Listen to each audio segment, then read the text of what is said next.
Hello everyone, welcome here. Today, we are going to attempt to do murder versus the griffin. Hopefully, it succeeds, but we'll see.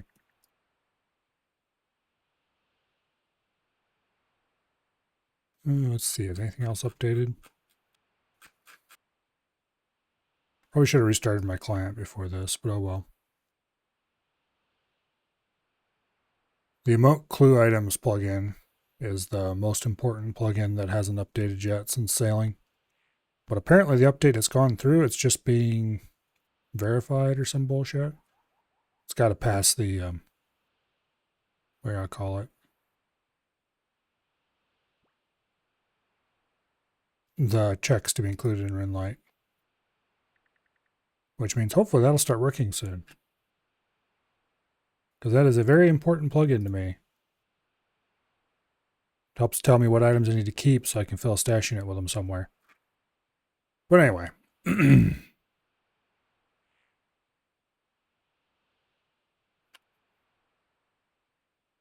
So, I have a quest to do. I started it on the day sailing released and I just never actually got around to finish it.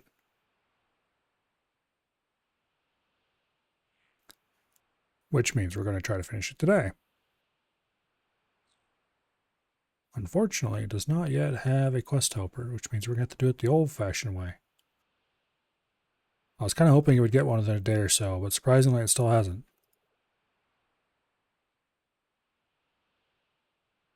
Anyway, so I want to find it here in the list. There we go. All right.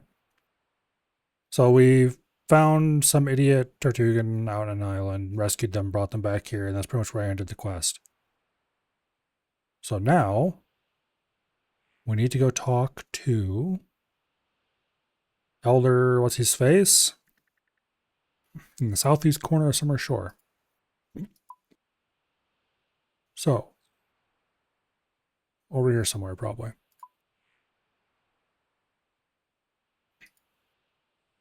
There's Flupa, the person we rescued. And there's Elder, what's his face, who we need to talk to. All right. So I've never done this quest before, obviously. It's brand new. So let's actually pay some attention to dialogue. All right. A positive first step indeed. We'll give it a bit longer, make sure it properly kicks in, then we can start on cleaning up that wound. Oh look, a human. Is this the one you mentioned, Flupa? What are you doing here? Well, your friend on the docks gave you permission to stick around until you were feeling better. Okay.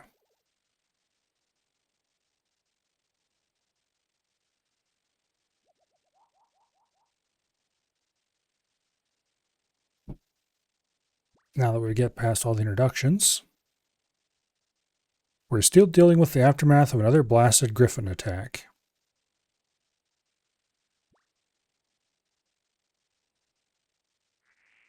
Did manage to make quite a mess around town, though. At some point, I'll need to help out with some more senior elders with the repairs, but one thing at a time. Alright, so of course we offer to help. Made a list of work that needs to be done. Alright. So we have to do some repairs. Now,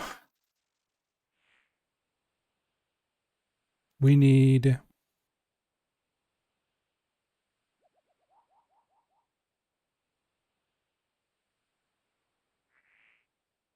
it looks like we need 6 scoots.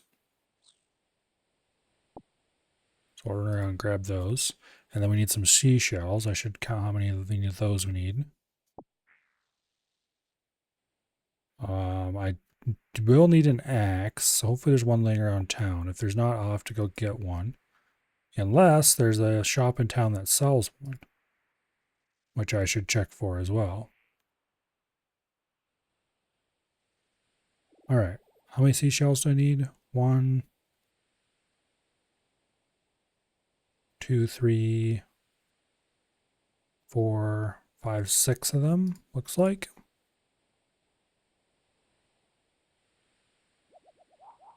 There we go. Okay, there's some seashells down here on the shore. We'll head down there in a second.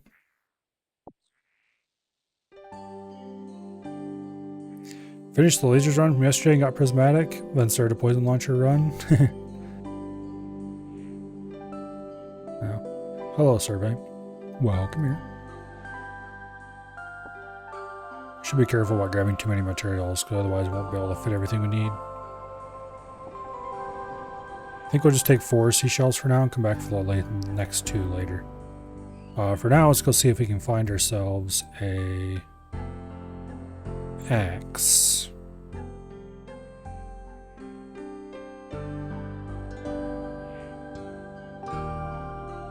If I can't find an axe here, I'll have to teleport away and get one. Which isn't the end of the world.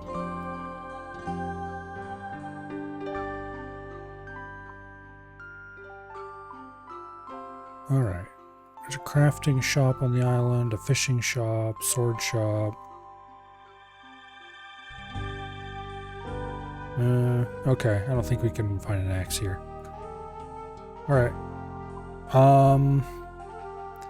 Wait a second. Farming shop over there. Interesting. Okay, there's not like a general store or anything. So, let's go get an axe from... Yeah, we'll just grab the bronze axe that's over here by the sawmill.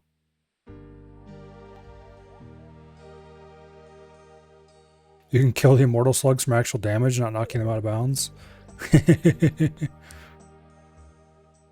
I assume that takes a lot of damage.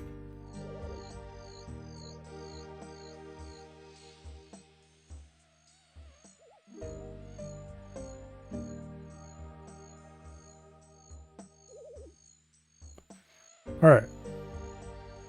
I wonder if they've fixed this or not. Nope, you already have an axe. So you can't take an axe from this stump if you already have one. However, I don't have a woodcutting axe. I have the zombie axe, which is a weapon, not a woodcutting implement. But for some reason, it's viewed as an axe for the purposes of being able to take an axe from the stump. So that means I have to drop the zombie axe on the ground, grab a axe out of the stump, and then pick my zombie axe back up. It is not ideal. Makes me very nervous when I have to do that.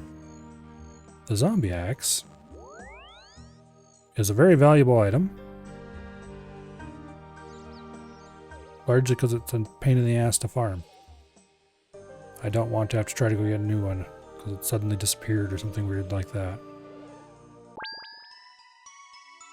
Which, I mean, that's not going to happen, but still.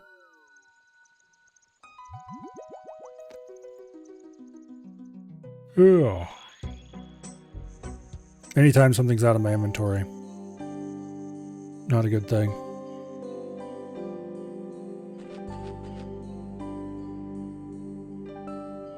Okay, we need some logs. Specifically from a type of tree, which I believe there are some right over here just outside of town.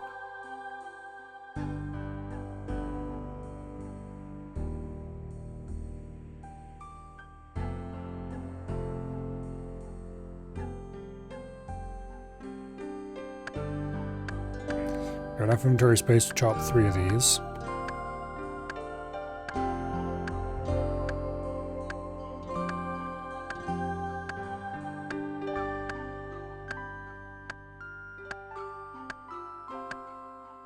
So there's a boss at the end of this quest that requires you to have a certain amount of equipment weight in order to not take massive damage from some of his attacks. I was trying to figure out how I was going to get the equipment weight. And then I realized there's the perfect piece of gear that's easy to make and is excruciatingly heavy. That'll do exactly what I need. The golden helm from between a rock and a hard place. Or Well, it's just between a rock is the name of the quest. Because it weighs over 30 weight, and you need 45 total for the boss fight.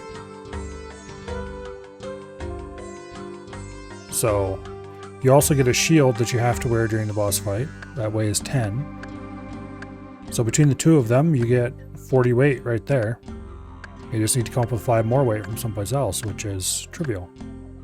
Even the lightest armor weighs nearly that, so.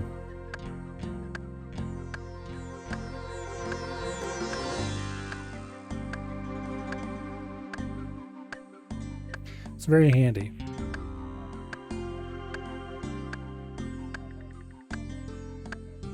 So that completely worthless gold helmet turns out actually has a use. A very weird niche use, but it's got a use.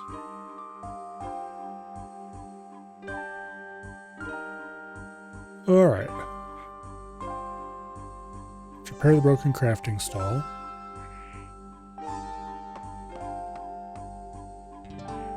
Okay. Can I repair the broken fish stall too? Nope. We need more logs. Alright, let's go get more logs then, why don't we?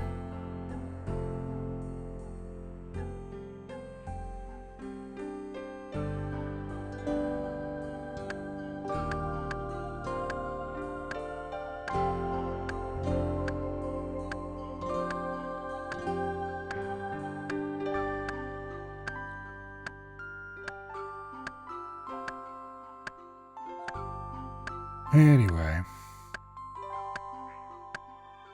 I kind of wish I knew exactly how poison scaled.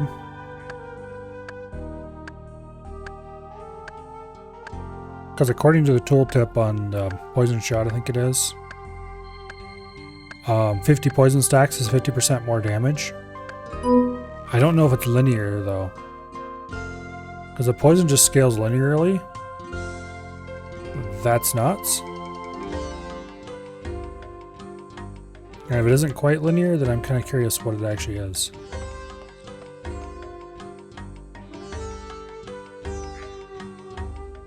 Okay, what else do we need? 2 logs, 2 logs. Okay.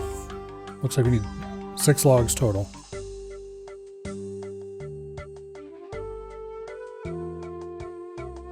We can go cut that easily enough. I have the inventory space now.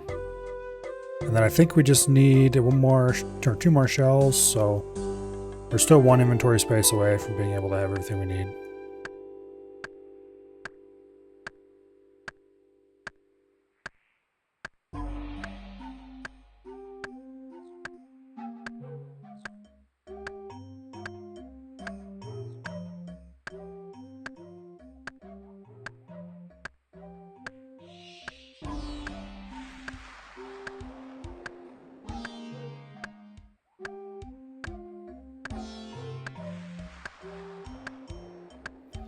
Anyway, unfortunately the bronze axe is not a great cutting implement, and so it takes a while to get anywhere.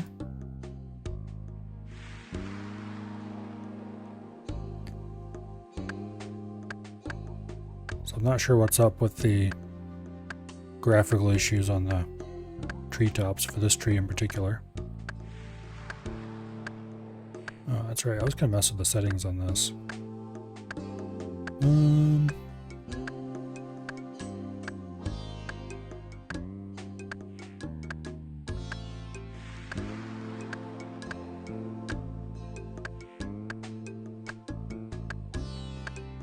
I do kind of like flat shading sometimes.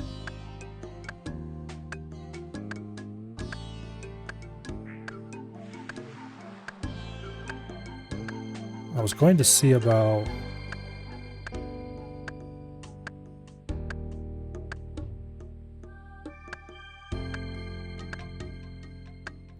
we'll leave model textures off.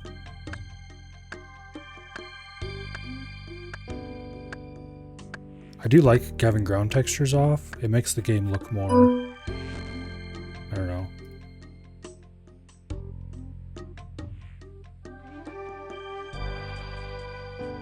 seen a really cool preset somebody did. Let's see if I can. Yeah, that's kind of wild. 50% contrast is nuts. Yeah.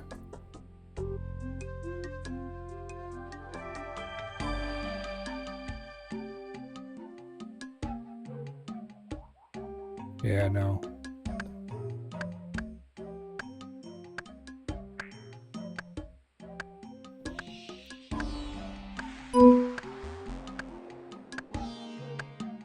It might look better if I turn the brightness down a little bit, though.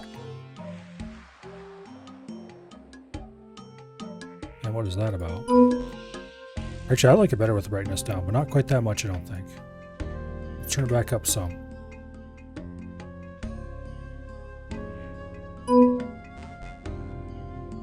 Alright, we got our logs.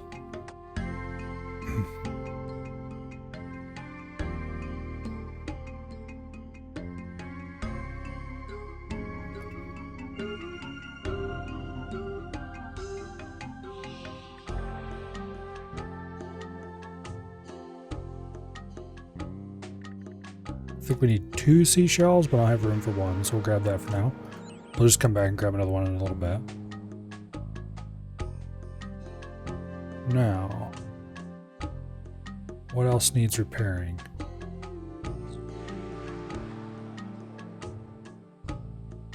There we go, damaged wall.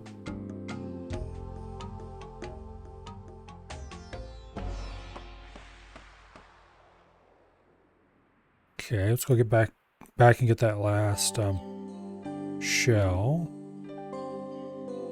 so I don't forget it and I don't have to run around for it later.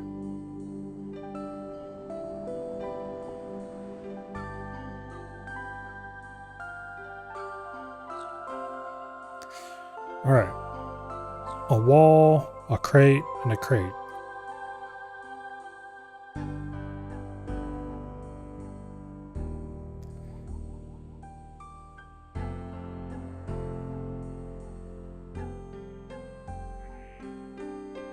Here's the damaged wall. Okay.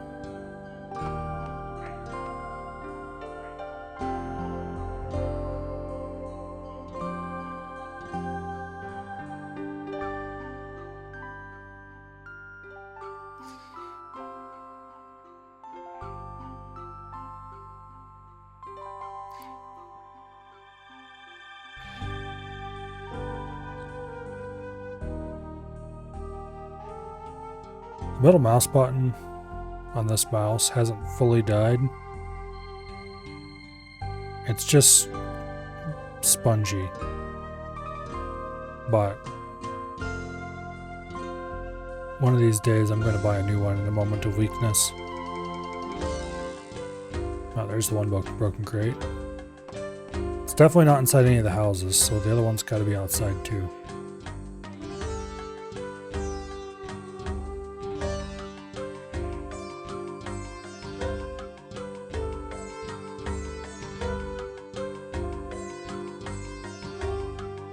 Somewhere around here. Well, it'd probably help if I actually looked at who I was supposed to be. Cocoa. 2 shells and a log.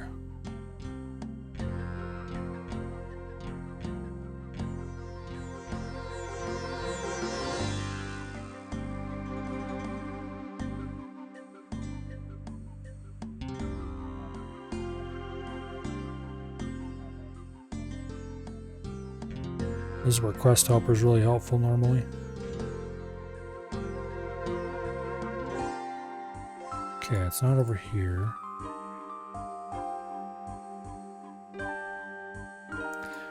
I'm gonna go to the POH and restore run. Hey, what? I pressed the damn button to... There we go.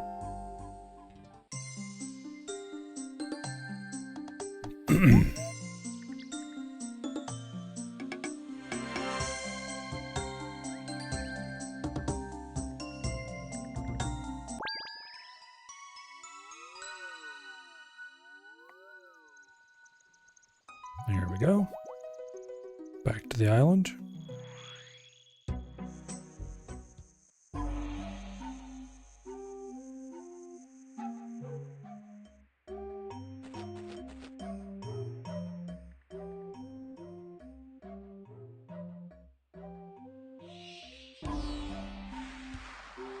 Where is this damn crate?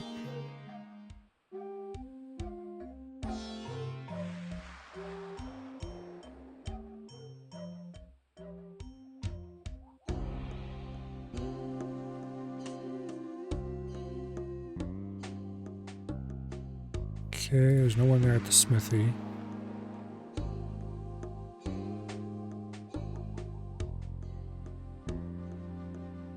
Okay, here's the person whose crate we're supposed to repair. Oh, there it is. Finally.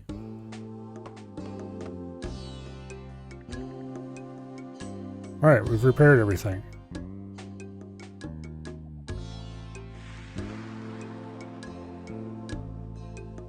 Oh, there is a bronze axe here.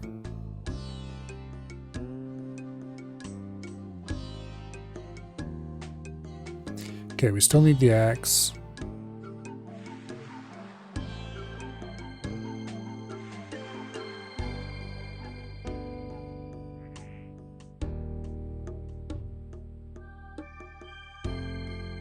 Okay. We don't need the hammer anymore.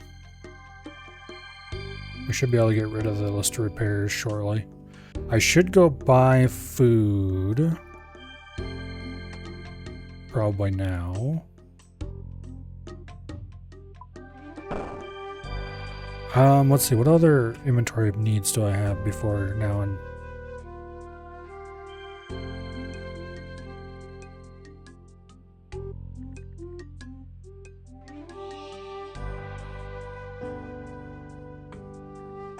Okay.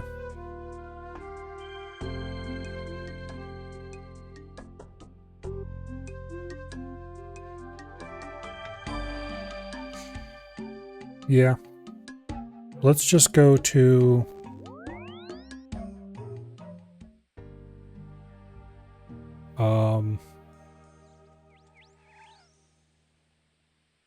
Brimhaven and grab some food real quick. I'll leave like 3 or 4 empty slots.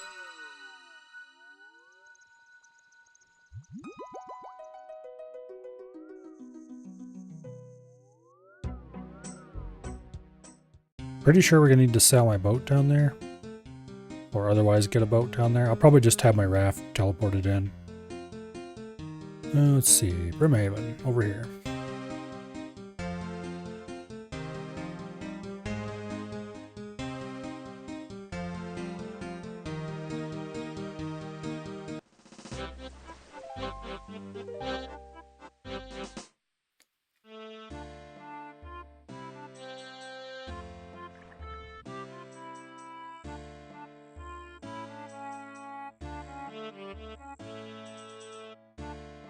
Yeah, I like it better without flash shooting. At least for the terrain. Makes the terrain look too rough.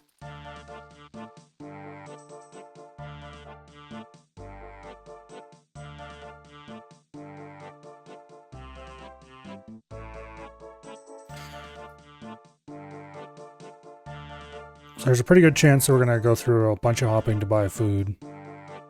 And then I'm not going to need any of it. However, I would much rather have the food and not need it than the other way around.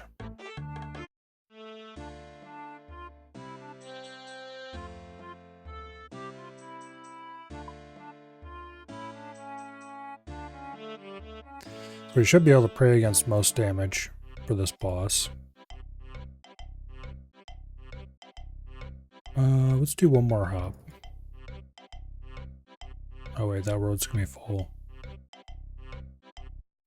Yep.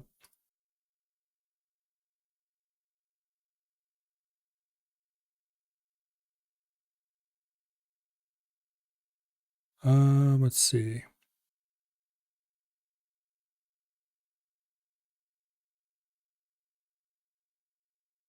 Not sure why.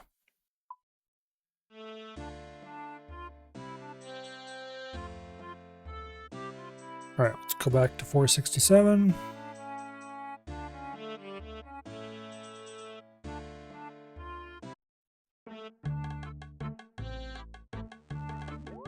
I'll go restore a run on the POH and head back to the island.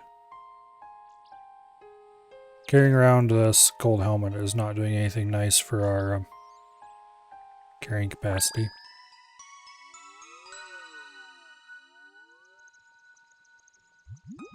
I'm gonna get a prayer potion out once we get to the island. And then hopefully we won't have any inventory needs until we end up needing to eat some food. But we'll see. I do know we're going to get a shield that we're going to have to equip. So that'll require an inventory space, but we have to fight something before we get that shield.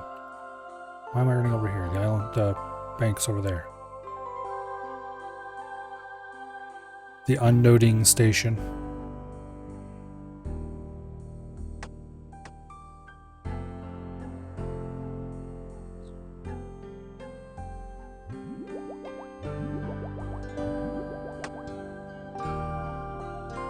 Okay, so we have to go fight a relatively low-level griffin, who hopefully won't do much damage.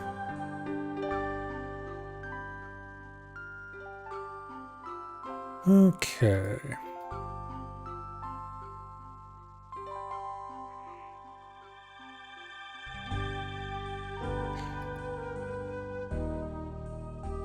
Now, unfortunately, Flupa lost part of her flipper, but oh well. Okay. Might be able to help us out with some more of that griffin problem. While we were able to injure it, the griffin managed to escape before we could finish it off. One that aggressive can't be allowed to return. Okay. So I'd like us to track it down for them.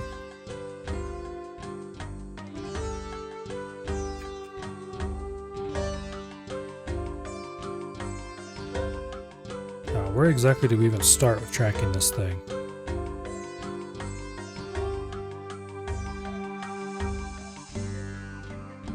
Should be able to pick its trail up somewhere in the middle of town. Yeah, okay, that's great. Well, we can inspect the monuments. Maybe that'll be helpful. Yep, sure enough, we get tracks. Alright, well, let's follow the tracks then. It's large and rather obvious tracks.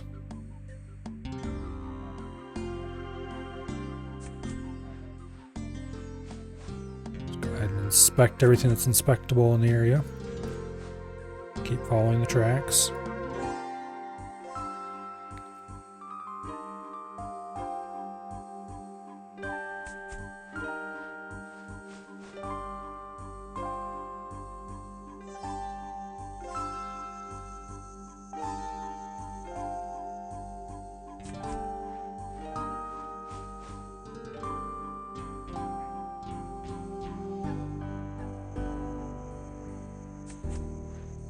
There's where we're going, right there, this cave. So let's go and block the entrance with our axe.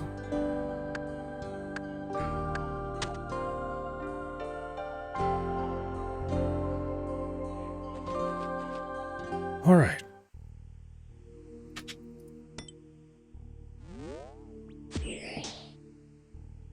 So we should be heavy enough that this thing shouldn't be able to push us back. But even if it does, it's not that threatening. It can only attack with melee. So we'll just spray melee against it. Oh, there's 75 attack.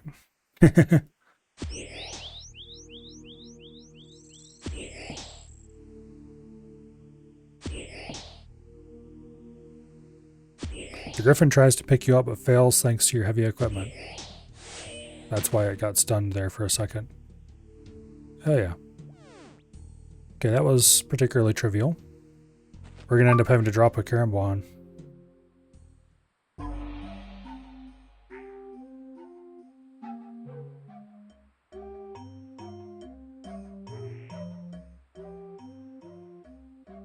Alright, well that was easy. Now, we'll return to What's-His-Face and let him know that the griffin is dead.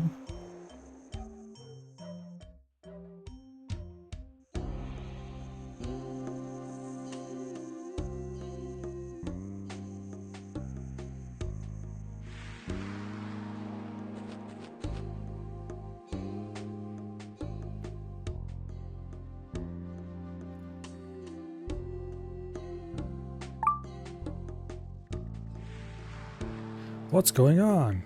Another griffin attack, but this time on the Little Pearl. They've never attacked the Pearl before. I'm headed over right away. The eggs must be protected. Sail to Little Pearl as fast as you can, help protect our eggs. You'll find the Pearl southwest of the conch. Yeah, it shouldn't take you long to get there. Make sure you don't go underprepared. Okay. So we need to get a shield. So one of the Clad guys is complaining about the Temperos trial. I was like, oh, that one's easy, because it is. It's like, this is why I never say anything. Poor guy. Anyway, let's get her shield. Okay.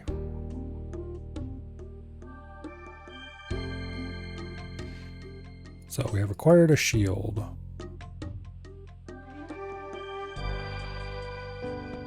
Oh, it takes up our cape slot. Okay. Alright, sure, why not?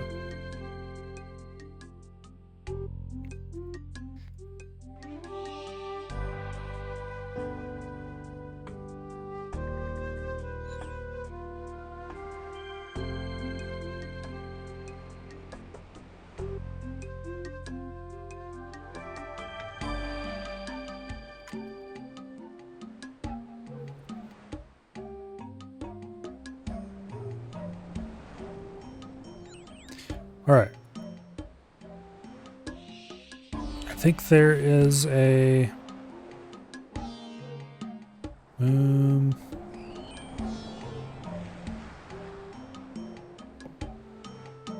Okay, I thought there was.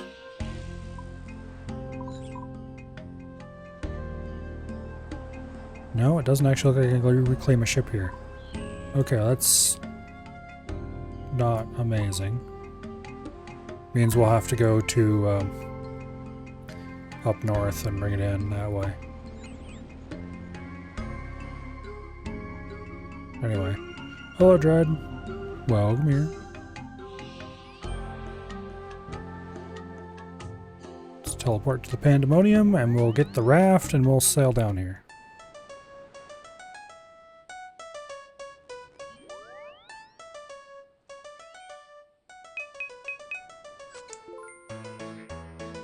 Okay, grab the Cursed Ranger.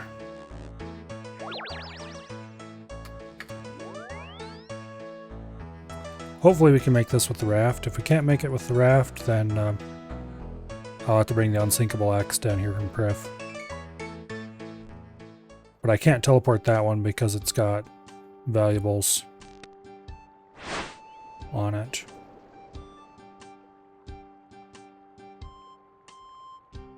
Okay, can I sail past Temperos? Might be able to squeak around the outside there. I don't think so. I think you take continuous damage from the...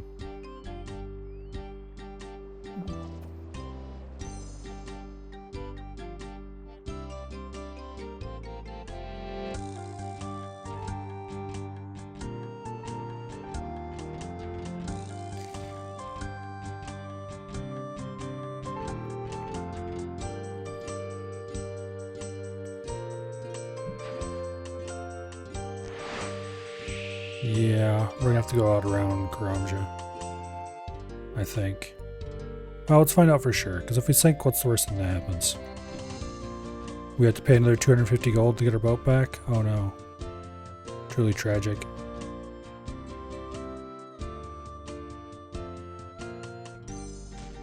If I hold... Oh yeah, we're gonna sink. No problem here. Alright. We'll have to go out around Karamja. which is unfortunate because it's a long way around and it takes a while.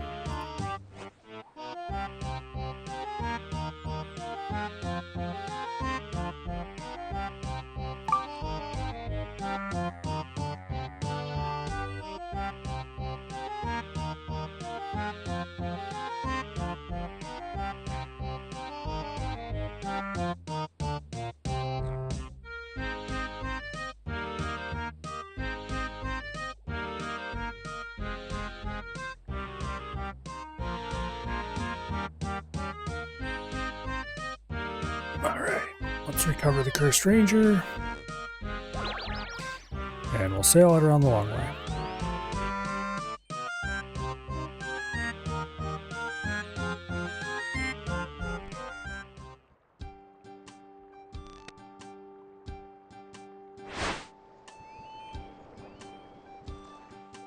This will unfortunately take a little while, but...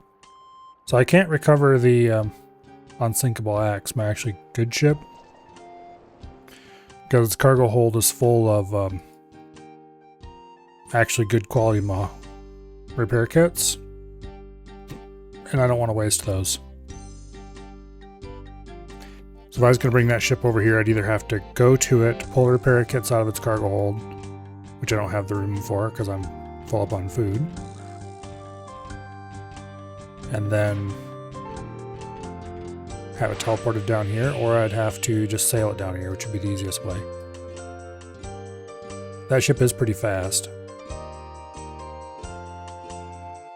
But... Wait, what am I doing? I need to sail around Karamja, not just go around the stupid island here. Okay, we gotta go way out around like this. And then way down to here. It's gonna take a little while. It might almost be faster to go get the other ship, honestly.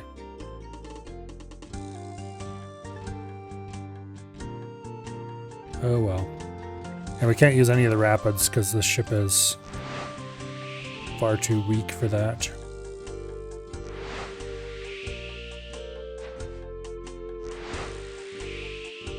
I would need to upgrade it so I could use the rapids, and I haven't done that.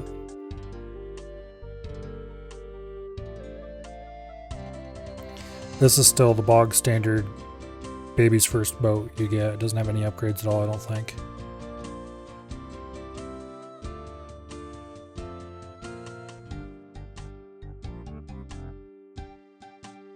Oh well.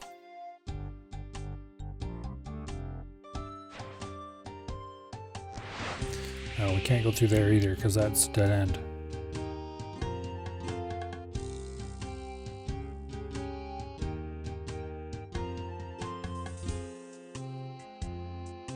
It's been a while since I've sailed through here.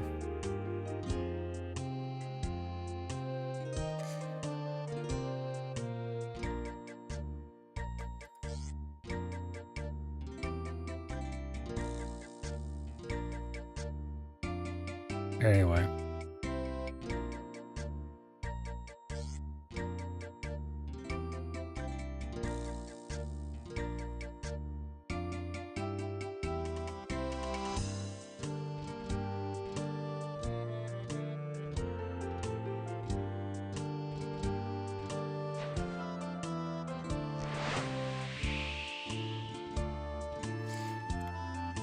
So the darker colored ocean around this island here is a damaging area. It'll damage your boat no matter what level up your boat is. So we don't want to sail into that, lest we get sunked. I would rather not sink my poor boat. Particularly not now. It's going to be annoying enough. If we sink this thing again, I'm just going to go get the other boat and come on down that way.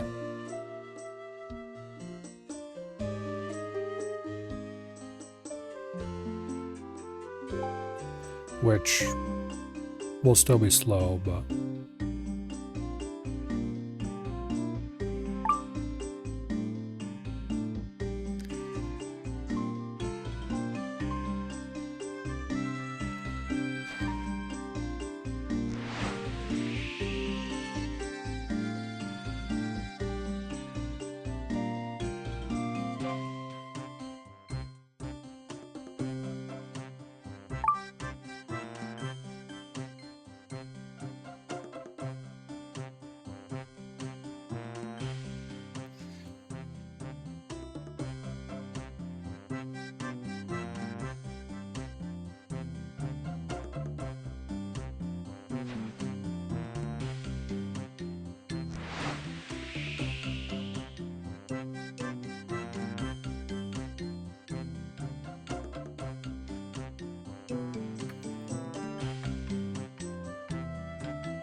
Anyway.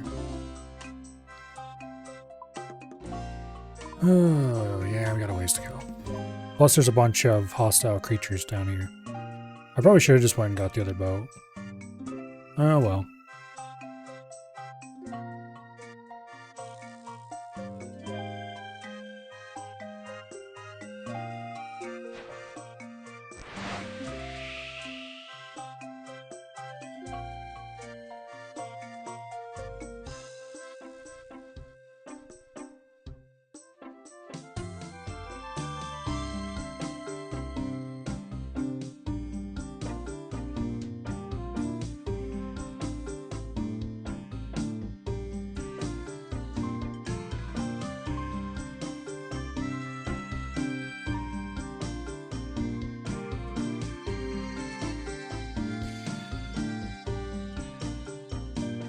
I really want to upgrade this raft to as close to maximum as I can. Just because I think it'd be hilarious.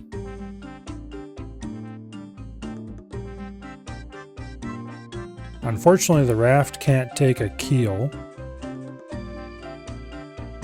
So it can't be upgraded to go into crystal flecked waters. Although it can be upgraded with a better helm, which means it could sail down and south in the thick kelp area. And I don't think you can take an inoculation station. So I don't think you can sail it in the diseased area.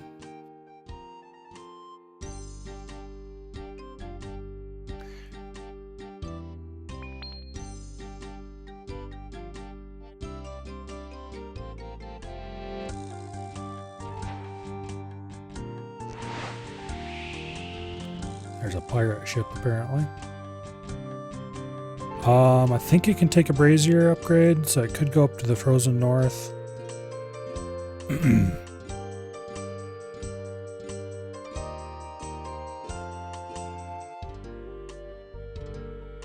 Okay, let's avoid those hammerheads.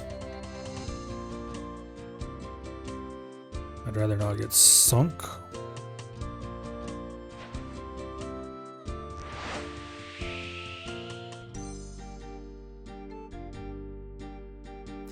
There's Crash Island from the Monkey Madness quest.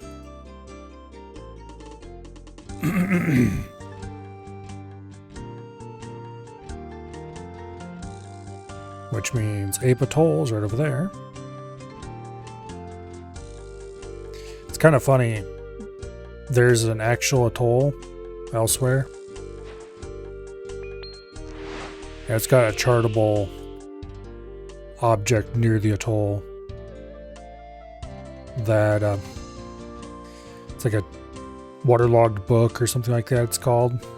Turns out to be a dictionary, and it has the definition of atoll in it. It said maybe don't tell the apes or something like that. Or someone should tell the apes, I think it actually is.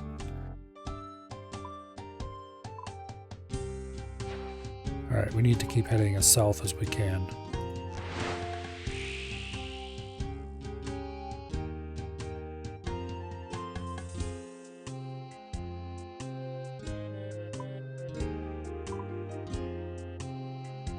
Yeah.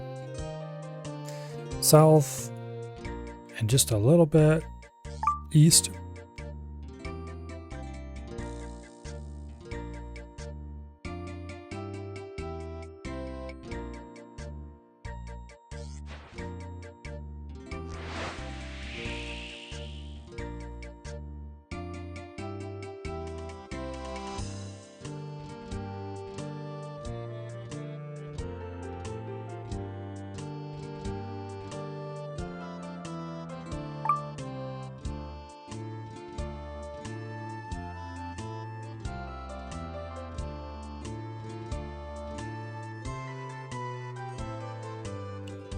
Anyway, we're getting close. It'll only take us about another year to get there.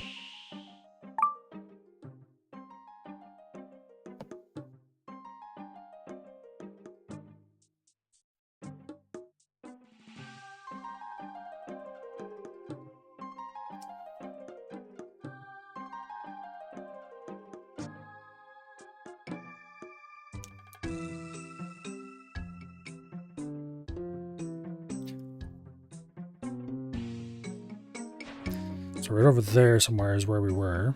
And just see the edge of town.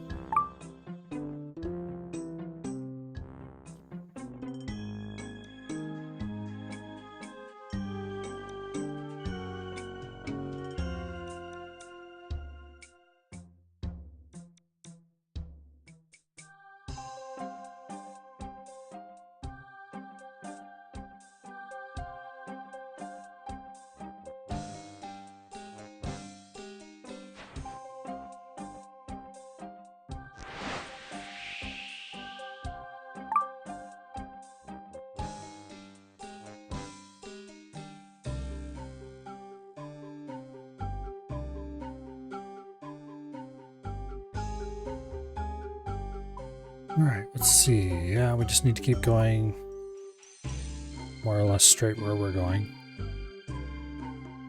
I should do.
Alright, here's the island we're going to.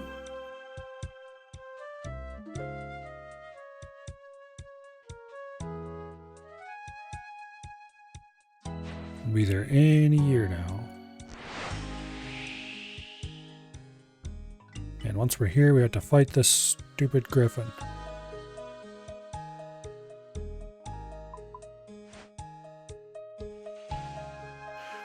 Alright, the griffin fight. It'll knock the player back, take deal heavy damage if worn weight's less than 45 kilos. That's not a problem for us. We're over that by a lot. Griffin will flap its wings, step at least one tile away. Okay, no big deal. Corrosive spit, step at least one tile away. So basically, if the griffin does anything out of the ordinary, we just run away from it.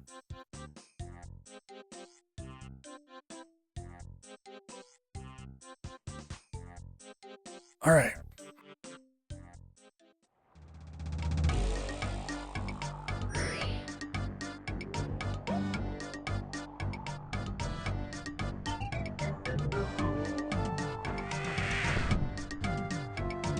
There's the griffin.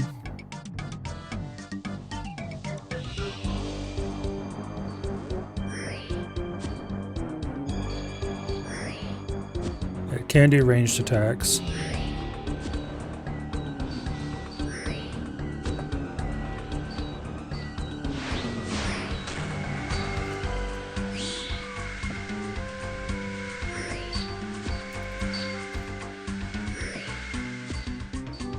Okay, apparently it spawns a bunch of them over time, so you gotta keep moving.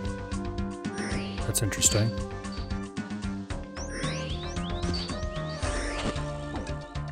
Hey, how dare you? Oh yeah, that's right, you gotta click it while it's stunned or it will knock you back anyway.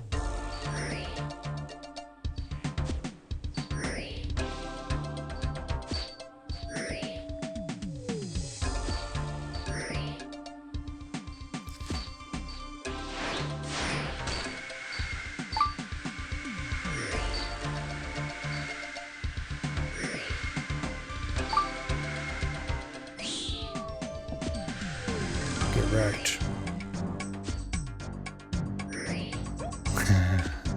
Oh, poor Otar.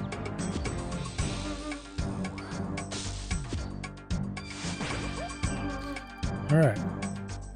Griffin's dead.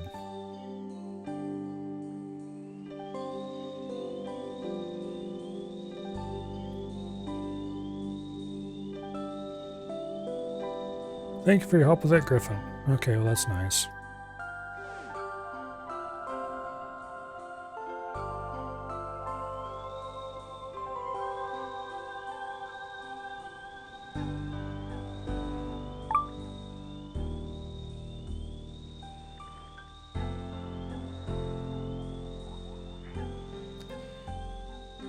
All right.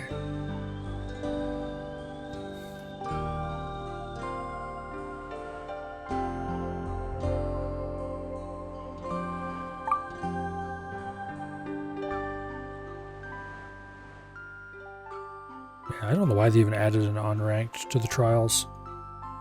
It serves no purpose. Alright, so we did not need to eat any food or use any prayer for that fight. A little easier than I had thought it was going to be. But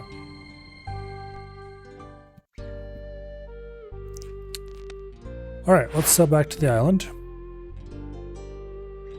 Which is pretty much due north of us.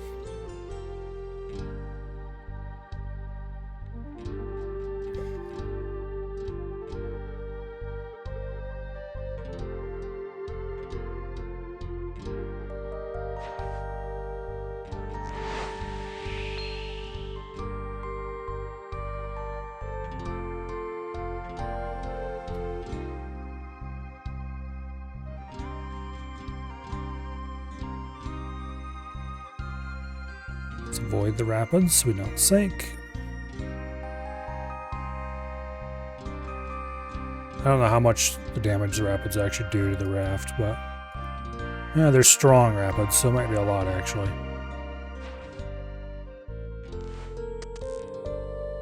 No, don't get off the helm.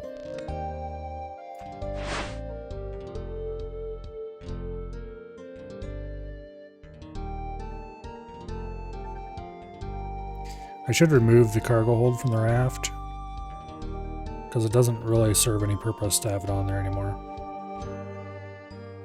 I have better boats with better cargo hold. Or better boat, I guess. I only have the one.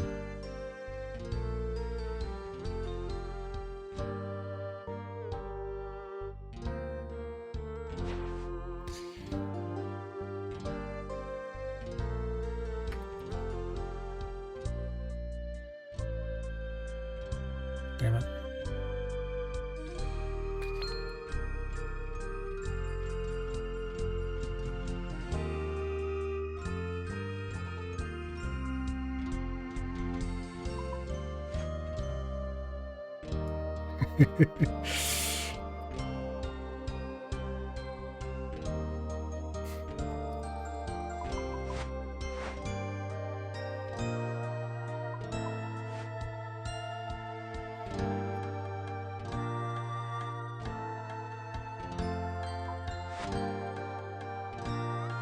Okay.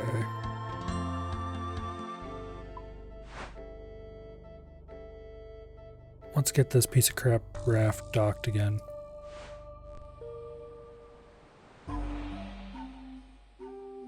Yeah, let's go finish this quest. I need to decide what I want to do with these Karen bonds that I bought. Like I said, if I since I spent the time to buy them, I probably wouldn't need them. Indeed, I did not need them. What news from the Pearl? The Griffin's been dealt with and the eggs are safe.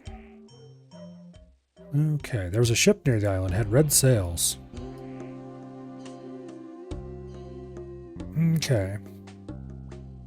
My captain, my crew, they betrayed me, stabbed me with my own spear and abandoned me to the waves.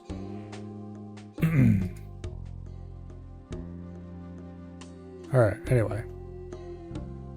So, Floop has declared they need more time to consider this. Which means there's more quests coming, which we knew already. 10k sailing XP, 8k Slayer XP, which is inconsequential at this point. It's nice to have, I suppose.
Alright, I don't think there's any other quests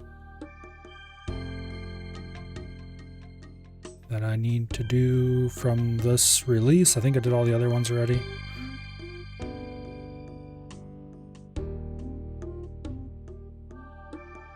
What is this? Oh, it's the one for doing TOA. Yeah, no thanks.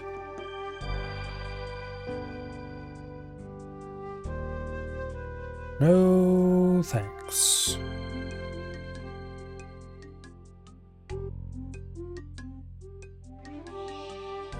Alright, I'm pretty sure all that's left, quest-wise, is quote hard end quote stuff. Alright, the gold helmet can get dropped because we don't need that. The Tortugan shield I don't think is useful for anything. They can be bought from the spear and shield stall. Protects from the Shelby and Griffin spec. We don't care about that. It's not used in any stashes or anything.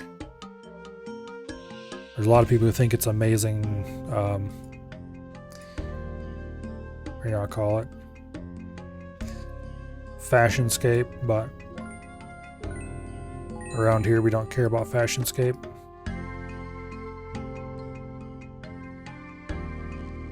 Alright, that's done then. I think, speaking of done, I've hit 72 sailing. I upgraded my helm to adamant. And I think I'm done with sailing too. I charted the stuff down here. I needed the adamant helm. So all that's left to chart is the stuff up here in the Northern Ocean, and that requires much higher sailing. Let's see. I think it's under facilities. It's like 78. Yeah, Eternal Brazier, 78. And it requires rune nails, amongst other things.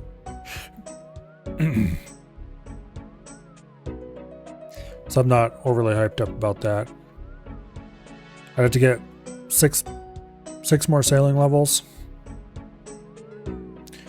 Anyway. So yeah, I'm not incredibly hyped up for that. If cargo holds, I think I'm just done with sailing for now. If cargo holds get changed so they're not asked for UIMs, then I'll come back and do more sailing. But until then, or until I have a need for sailing, this is probably where we're going to leave it. Is sailing a pain to grind out? Not really.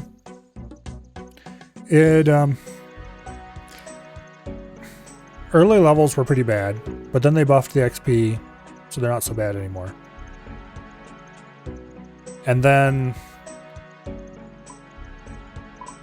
as soon as you hit level 30, you unlock this Barracuda trial right here, which was not terribly difficult. So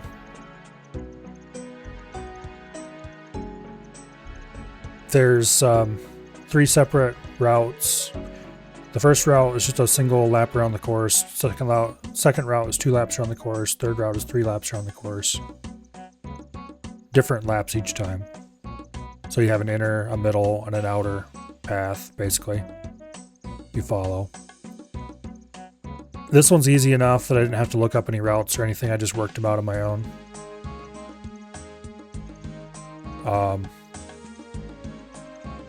I think the variation I do is a little different from the one some people do. Because yeah, I don't know. Anyway, I figured out my own route. It worked out pretty well. I got the time with no trouble. Then just kept doing the highest level route until I had the level to go over here and do this one.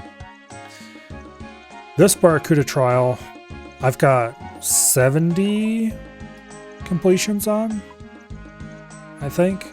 This one sucks ass. It's this same kind of deal. You have 3 different levels of the course, and they require more or less 3 different laps.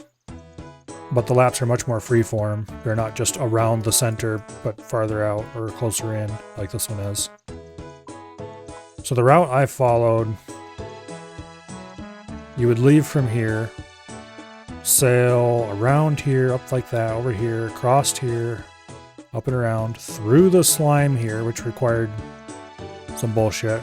Really tight turn, and then through this little area, down across here, across there, then across here, back to the start. And then you would go around the middle like this.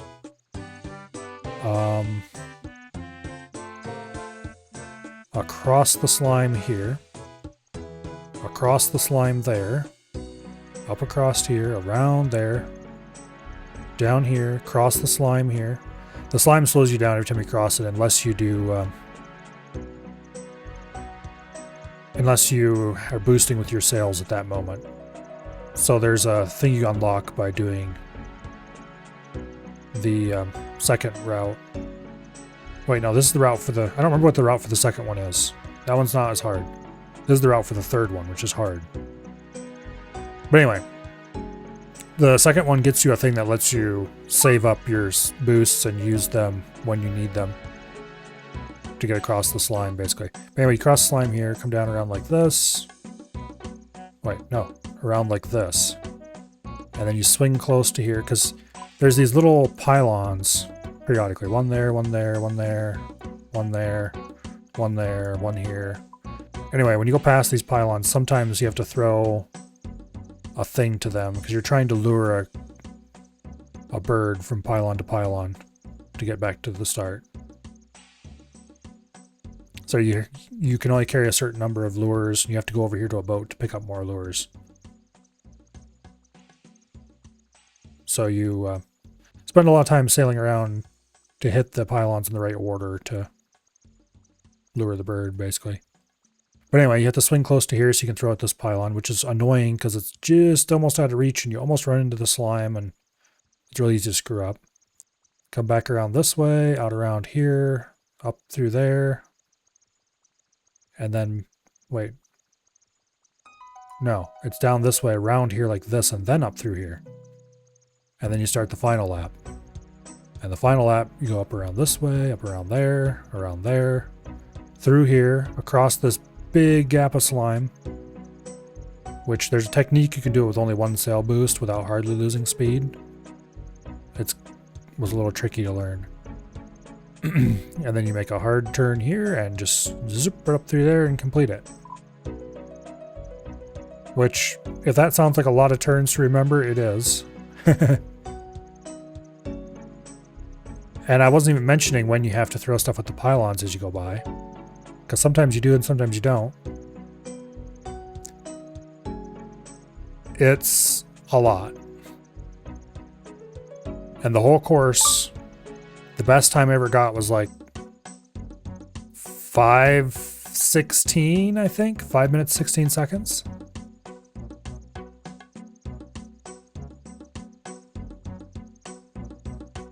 If you screw up at all, you're looking at a 6-minute lap or more. Yeah, I did not enjoy this course. Also, this course runs like dog shit because I don't know why, but it chugs so hard, the game does there. I had to turn off the HD plugin because that chugged even harder. You could only really do it in a relatively low population world. At least it wasn't so bad the last couple days, but for the first day or two when like everybody was here, performance was really bad. So you had to go to a world you had good ping on and relatively low population and then pray that you didn't get weird micro stutters that just consumed your inputs.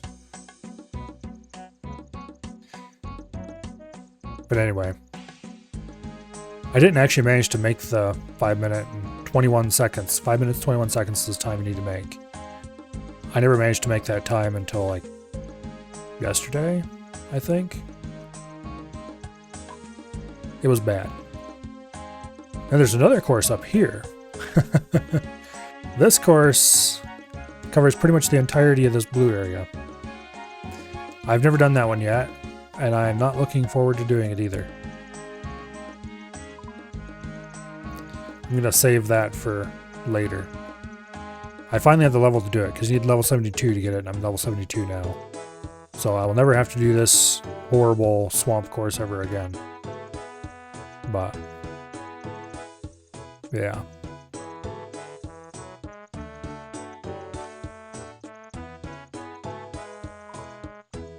That's pretty much what you do to level sailing, is run these courses over and over again. Unless you're not an Ultimate Iron Man.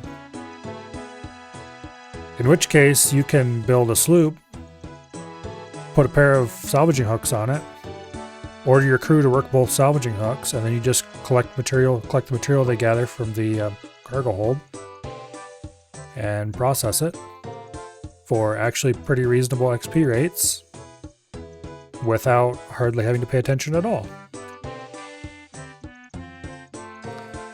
UIMs can't do that because they arbitrarily limited our cargo hold to a tiny fraction of the amount that everyone else gets. So for UIMs, it's pretty much just you will run the Barracuda trials and you will like it. Everybody else has options.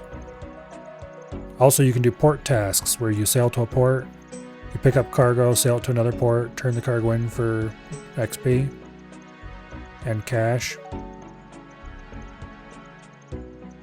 UIM's cargo hold is so limited that early levels we can do port tasks, but when you get to the higher levels you start having to haul more and more crates, and it rapidly reaches the point where you can only do one task.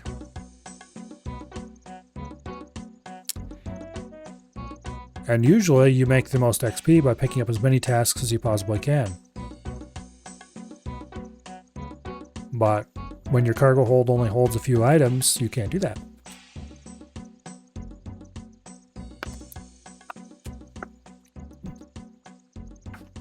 So once again, if you're a UIM, you will do you'll do Barracuda trials, and you will like them.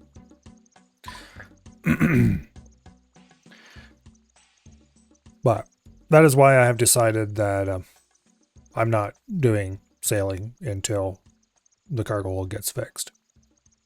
Because I have done Barracuda trials, and I don't like them.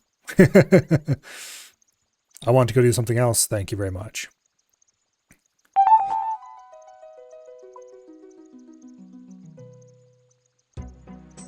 Yeah, Quizmaster. I hate this random event, but also it is one of the only chances to get an extremely rare item, so we're gonna do it anyway.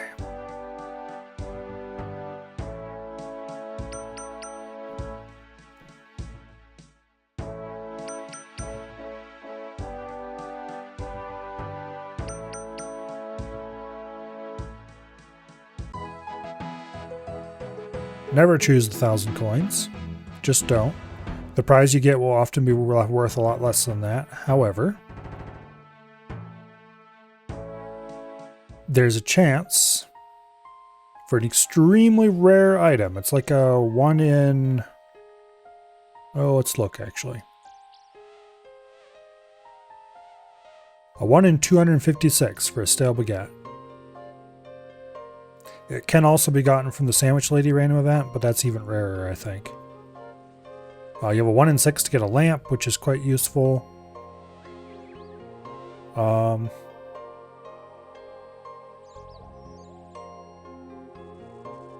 no, wait, a 1 in 15 for lamp. This is for free to play. Anyway, 1 in 15 for a lamp. A lot of absolute shit that you never would want. Nature runes are nice, I suppose. Steel plate body. Okay, whatever. You can alch that. You can get clue scrolls sometimes.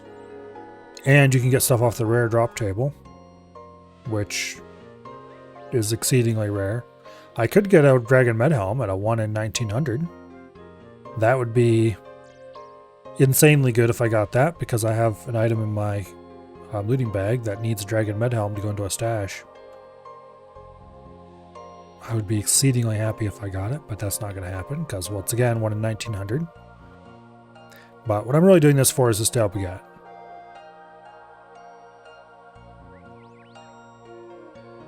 Because the stale baguette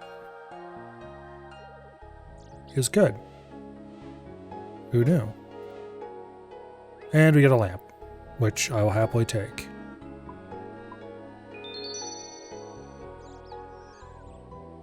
A little bit more herblore XP.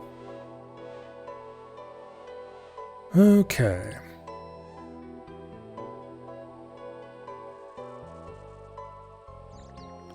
Now, where to next? What do I want to do next, actually, would be the real question. So I do finally have the level. I could turn these ruby bolts into, or ruby bolt tips into ruby bolts.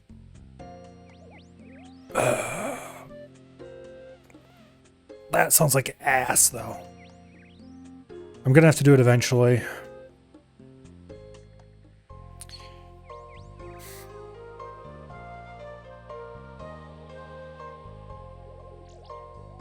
I could do Volcano.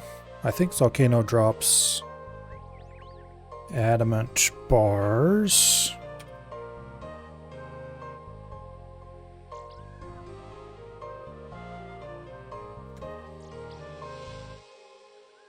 Let's see. Adamant bars, 13 to 111, noted. 1 in 18. Okay. Also rune bars, which would be useful. And ores, which I don't really care about. Although, if I got a bunch of noted coal, which Volcano also drops, I could take the ores to Blast Furnace and then use the anvil at Blast Furnace. Buy more coal to supplement that from Blast Furnace, and then I could smith my bolts right there. So probably Volcano would be the way to actually get the adamant I need to make the bolts. So I probably shouldn't do that unless I actually want to do Volcano right now, which I don't. I don't feel like it.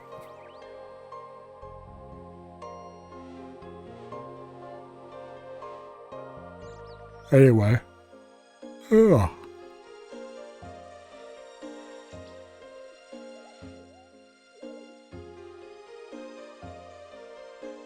Apparently all Otar needed to get that done was to realize that he could hit rapids multiple times to get more speed. Oh well. Oh, we should go do Hispori. I've got the Karambons on me. I've got a prayer pot. I just need to go get an anti-poison and some knives and we can, or pick up my bow. Actually, no, I don't want my bow for this. I want my, yeah. All we need is an anti-poison and some knives and we can go kill, what's his face? Hispori.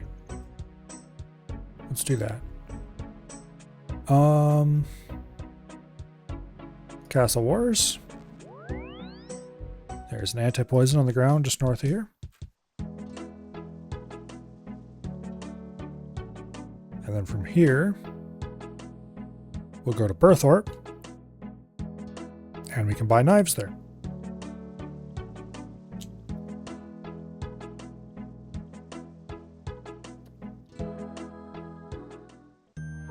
So I think the stale baguette is the last item I need to finish the random event collection log.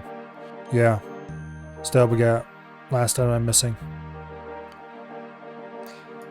I don't really care about the collection logs, but it would be nice to have anyway. And it is storable in the POH, so it's kind of a flex item because of how rare it is.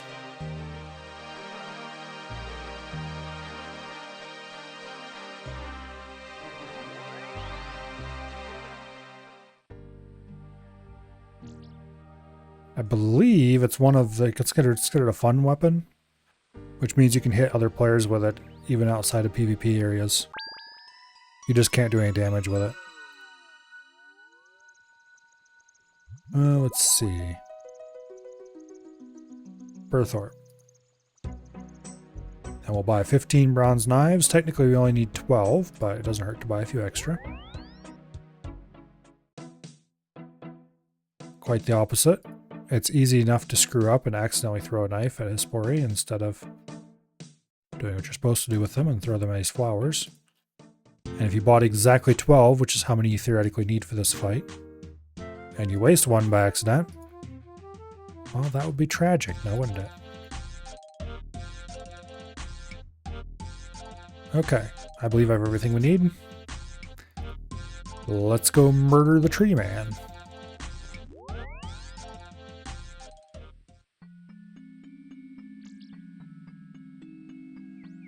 Actually, what is my... I'm so used to farming being in the bottom corner.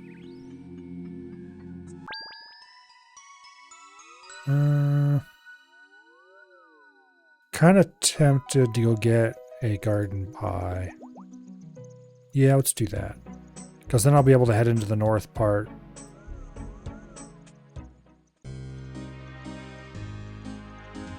Well, I don't have an axe on me, actually. No, it's not. Because you need level 85 to get into the high-level farm area of the farming guild. And I have a tree planted there that should be ready to harvest. And I could go get a garden pie from the Cook's Guild and boost and get in there, but yeah. It's not going to get me a level right now anyway, so. Alright, farming guild. This is my last Hespori seed. The one I have in my seed box right now. So I should probably... Yeah. It's a Lastris seed. Or tree, I mean. So I should probably go farm more Hespori seeds next. Like, not immediately or anything, but... Alright. Farming contract is Jangerberry. I might want to go do that at some point. Oh wait, I need a spade for this. Hello, Treebeard. There should be a spade over here on the bench. We could also have gotten one from the Tool Leprechaun, but nah, whatever. My seed box actually has some empty space in it, which is good because we're going to need that shortly.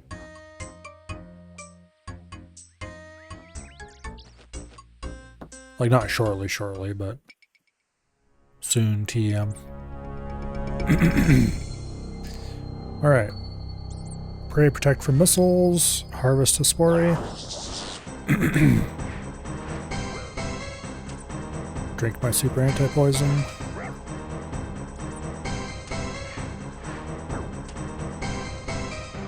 Definitely not going to win any speedrun challenges this way anyway.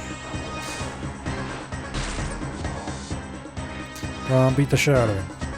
There you go. You can max hit as 26, act like it.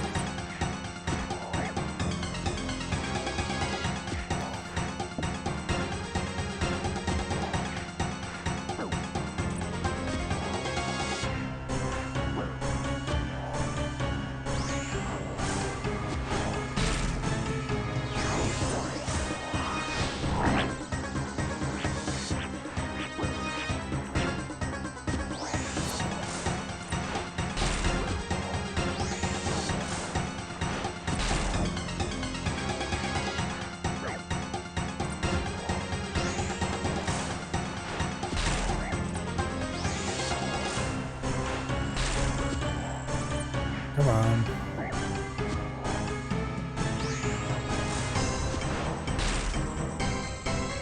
Okay, got Hespori to the next stage.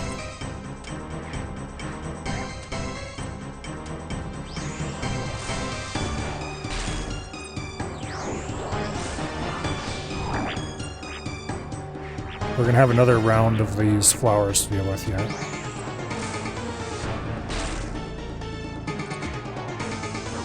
Hespori is not a difficult fight.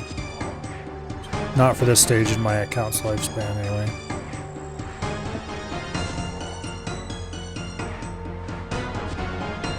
I should probably stop training attack and start training strength, but I do want higher attack for when I have to do Sins of the Father.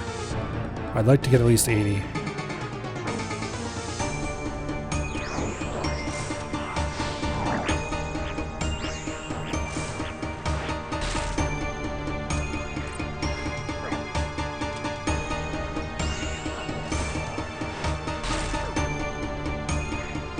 Anyway, Hespori's almost dead.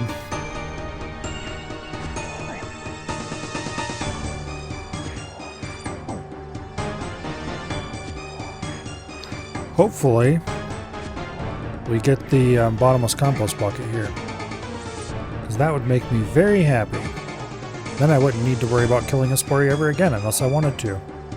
Which he has pretty decent farming XP, so it would be kind of worth to keep killing him. The compost bucket's like a 1 in 30 something, so it's not terribly rare.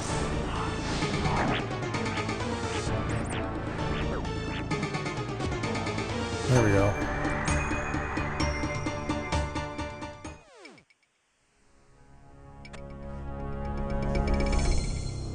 And we get 13 Limport and an Iazar seed.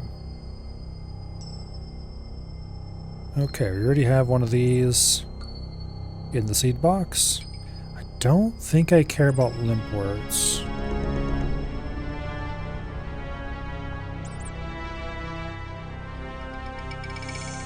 I should maybe run around and plant those. There's not much else that goes in a flower patch I care about. They are useful for stuff.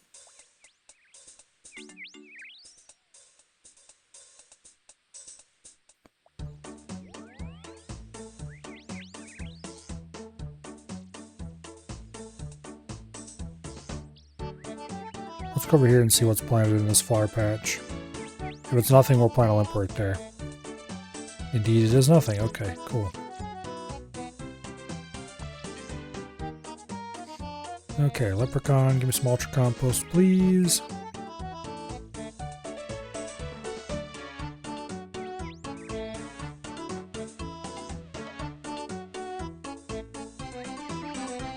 I don't want to stack of Limports in my looting bag.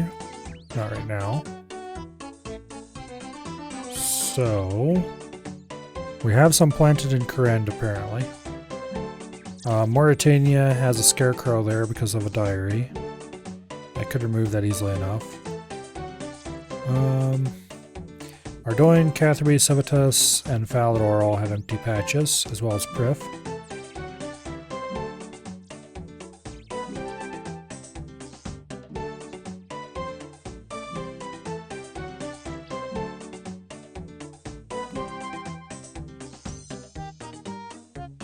Wait, I don't need that many. Let's go plant the Prif allotment. I'll put watermelon there. This is a seldom used farming patch because it doesn't grow. There's no herb patch there. And most of the time all you care about farming is herbs anyway. Everything else is just kind of a you do it if you want them, I guess, TM. In this case, I'm going to plant watermelons here because they're reasonable XP. So I can come back and harvest them and get a big chunk of farming XP later. Or, you know, reasonable sized farming. Okay, give me 3 Ultra Compost.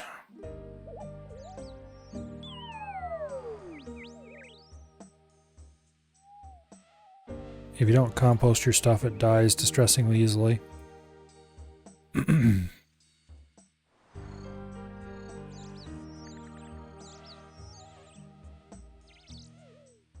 Alright. Let's go to Ardoin.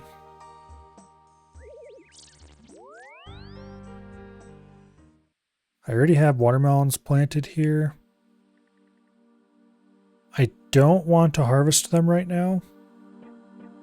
I should be doing farm runs and harvesting my watermelons and stuff and turning them into compost using the compost bins. But I'm feeling lazy and I don't want to deal with it right now.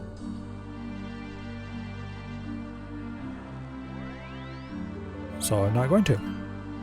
And you can't make me. Alright, Catherby.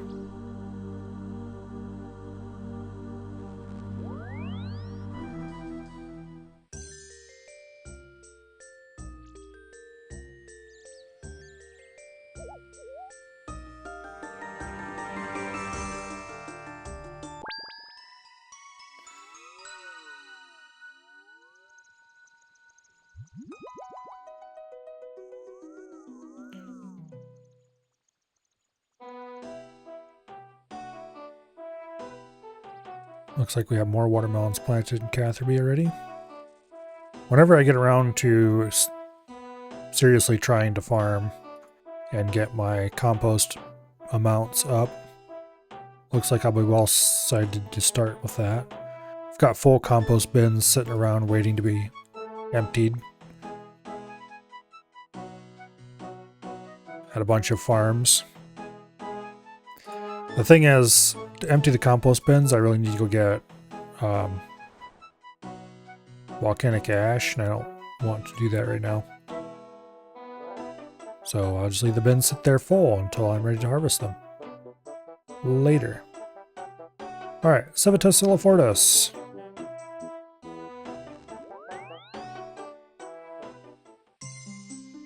Take the POH portal.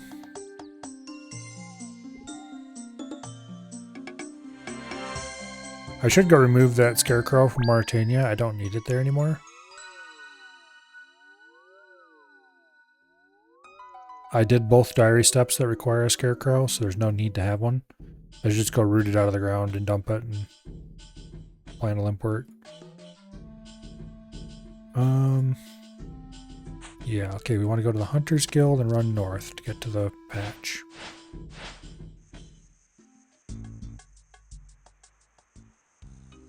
Apparently I don't have anything planted in the allotment patches here.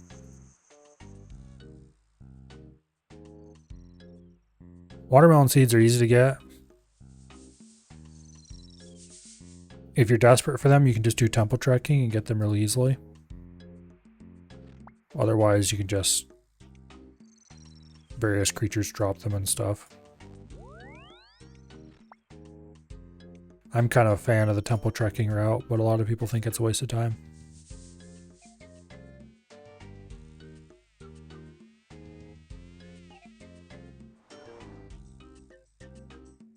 Let's go ahead and compost these patches.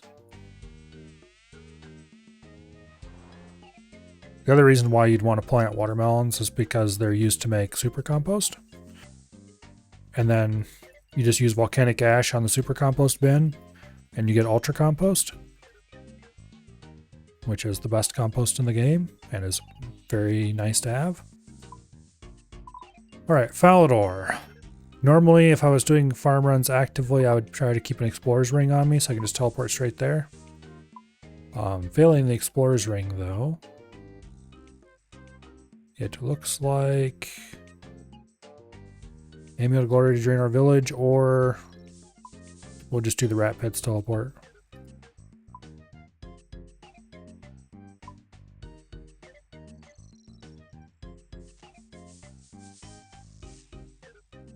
Anyway, I have a bunch of herbs planted at various patches, but I think they're mostly herbs that I don't have in my looting bag right now. Yeah, I got some irrits. There's a Torstol, Harlanders, Renar, Torstol. Yeah. Stuff I don't have in the looting bag. I'm probably going to have to harvest them eventually and decide what goes in the bag and what gets used immediately. Which means I'm probably going to end up wanting to go to do some... oh, where I call it, Master Mixology before long. To use up herbs. That or just generally do herb lore.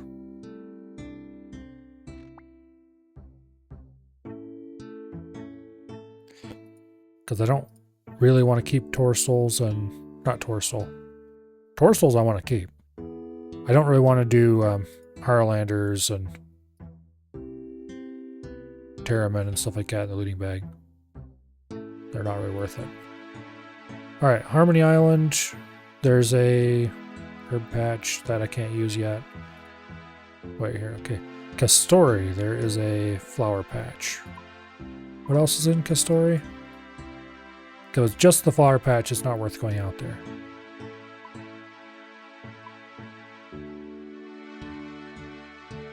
Let's see, Castori, here we go.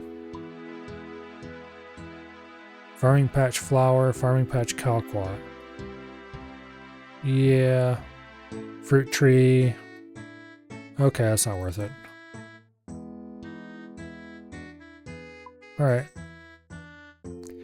Probably just dump the rest of these limpert seeds then.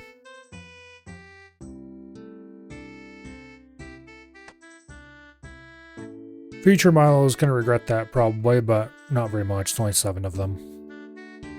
And I don't want to keep limperts in my looting bag. Not right now. I could make super strengths.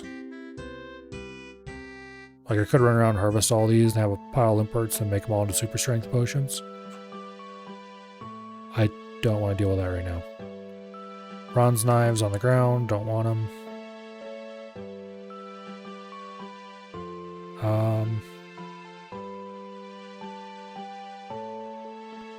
Alright.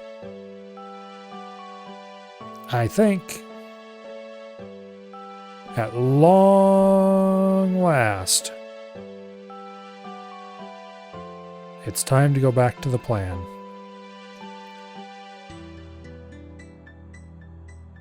The plan being the road to a Slayer Helm. Because I want a Slayer Helm. And I want a Dragon Defender. And I need the Dragon Defender so I can put the store of the Slayer Helm, and I need the Slayer Helm so I can store the Dragon Defender.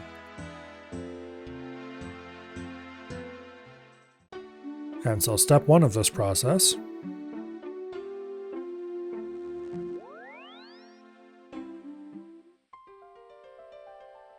is to go get a Witchwood icon, which I teleported out thinking to go to Edgeville and buy one from the Slayer Master there. And just as I teleported out, I realized that there was a Slayer Master right there beside where we were. Oh well.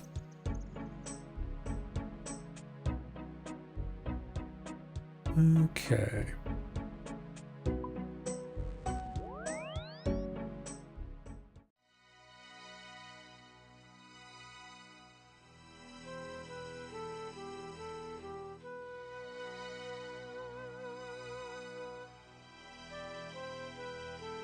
Witchwood icon, buy 1. I don't need a light source because we did a quest and built some stuff at the place we're going to preclude the need for that.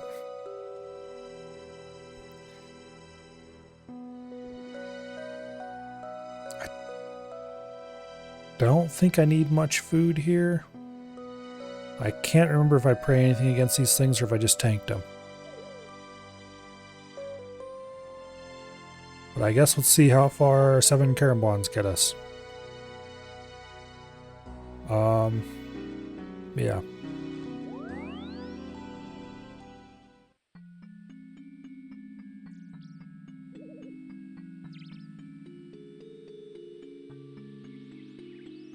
Let me think. Where are we going? How are we getting to where we're going? I think we're just going to take ALQ. And then we'll go pick up a vial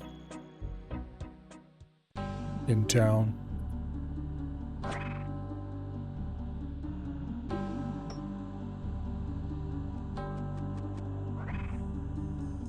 Grab an Ectophile. That'll allow us to teleport over to here in the future. Save a little bit of time off returning to where we're going. Oh, I need the Damn it. I need my Ghost Speak Amulet or Mauritania legs to get the active file. Alright, well we'll get that when we have to come back. Don't let me forget. We'll have to go buy more food probably anyway, so.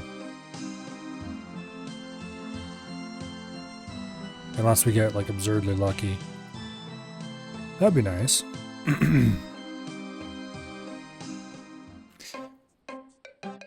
Alright, welcome to Mostly Harmless.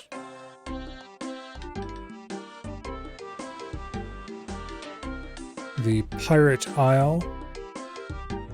In the middle of the ocean over by Mauritania. Which unfortunately cannot be sailed to yet.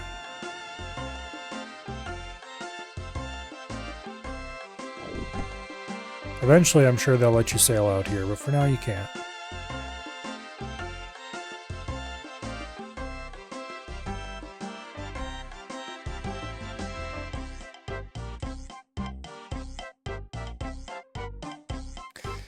And I should have grabbed my fighter torso, probably. Oh well. I could also go get a pair of climbing boots for a little tiny bit more melee strength.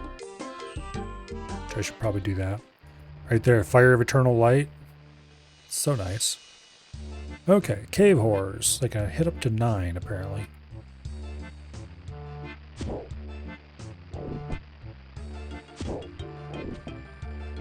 So the thing we're looking for is the Black Mask. There we go, 1 in 512. And I have killed 160 of these things. So we're not exactly on rate yet, and we're certainly not dry.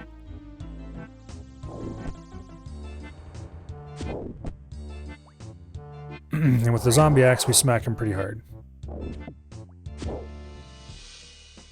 They're only level 80. They don't hit us very often, even wearing the D-hide.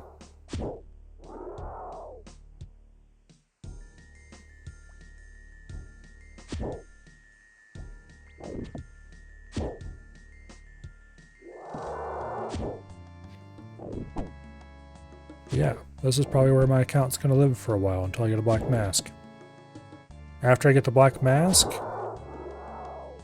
then it's off to the Warriors Guild to murder, what do you call them? Cyclopses, until I have the Dragon Defender.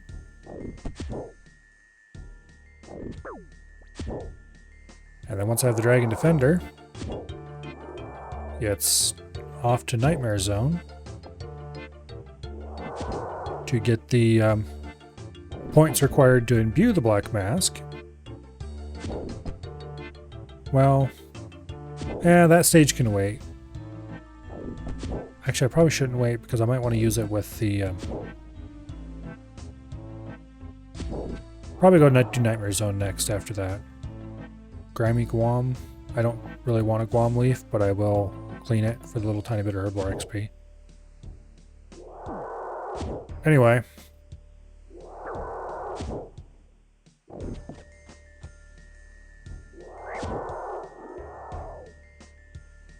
Teak logs. That's worthless.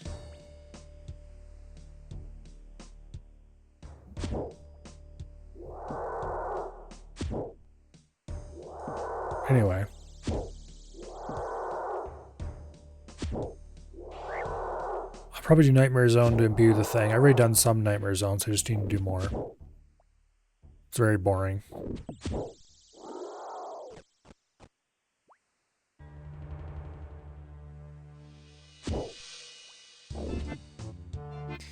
And if I do Nightmare Zone, then I need to get a Salve Amulet and imbue that first to do the diary step.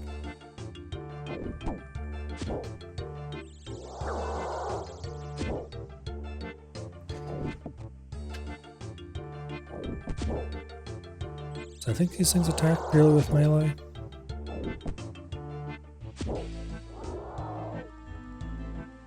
Okay.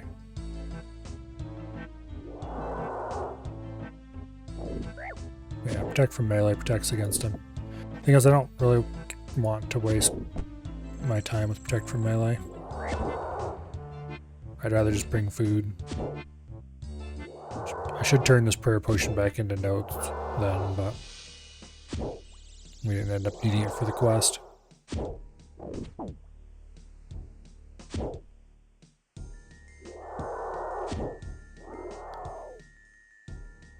Grammy Catentine. Okay, that's probably worth keeping.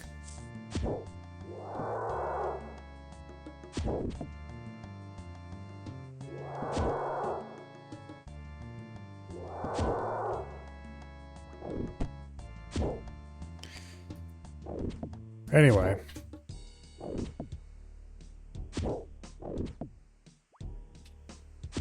Once I have my black mask imbued, then it'll be time to do Slayer. And get enough points to make the Slayer Helm. And once I can make the Slayer Helm, then I can store the Dragon Defender and the Slayer Helm in a stash, together with a Dragon Battle Axe, which is easy to buy. And the Dragon Battle Axe is a pretty nice item, so I'll probably buy it even before I need it for the stash, because it can be used as an infinite strength potion. It's pretty handy. Mithril Kite Shields worth taking to Alk.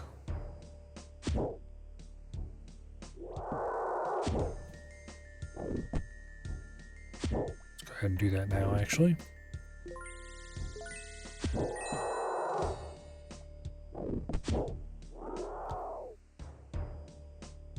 More nature runes. These guys drop enough nature runes that generally they pay for their own alks. Not that they drop that many alks in the first place. Oh, this is where I got my dragon spear. I remember that now. I should take the unsold heads too, because they're per XP. We can take them up to Arceus and turn them in later.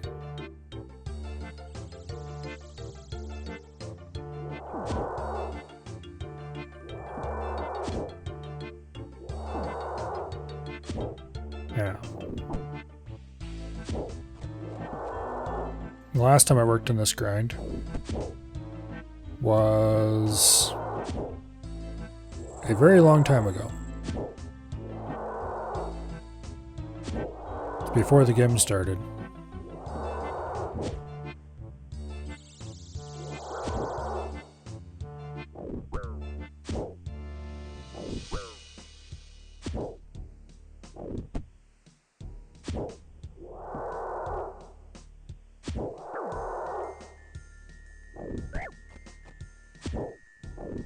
You know, we've got a decent number of kills off just them few Karambons. I'll probably just buy cheesy potatoes going forward. They're much easier to buy 10 at a time. I don't think it's worth wasting prayer potions here. And if I bring my fighter torso, that's better armor. Yeah, we'll leave after this kill. Alright, nothing.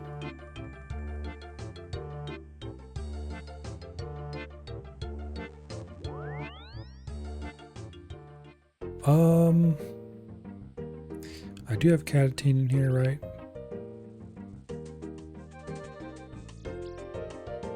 Yes, I do. Okay. Let's go note this Catentine at the Tool Leprechaun here in town.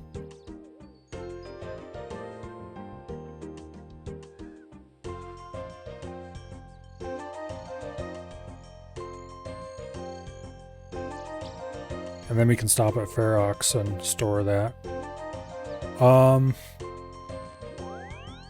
gonna go note this prayer potion.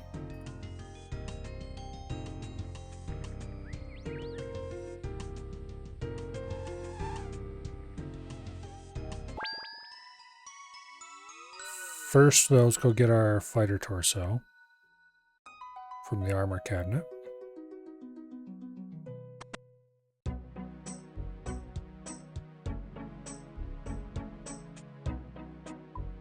Boom, fighter torso.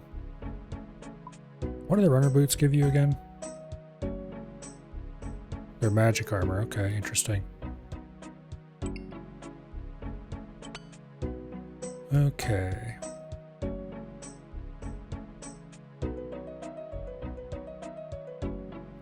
Now let's go to Varrock and let's note this prayer potion.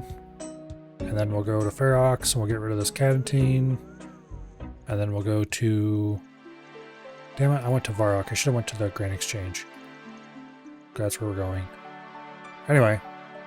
Then we'll go to the Warriors Guild and we'll buy 10 cheesy potatoes. And then we're back to... Oh, then we need to go to Canathus to get my Mauritania legs. Which should, I believe I have the level required for it anyway. Or the diary required.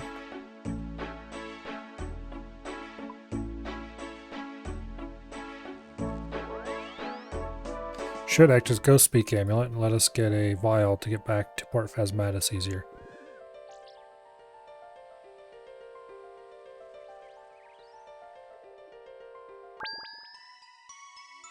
Okay. Restore run.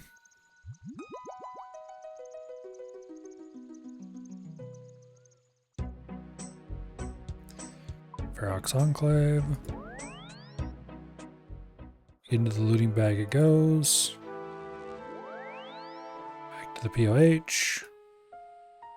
To the Warriors Guild.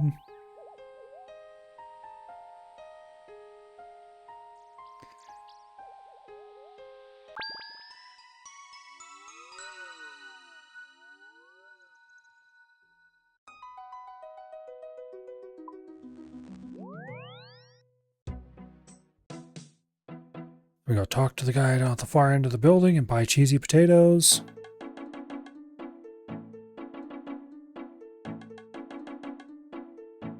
It's kind of funny. There's some non-UIMs who are like, if you had full cargo hold, it'd make such a big difference for food. And all the UMs are like, cheesy potato. Cheesy potato for life. We need nothing but cheesy potato. I should have probably not bought that much bass. Oh well. Not like they're expensive. I'll just waste one and make room for the Mauritania legs.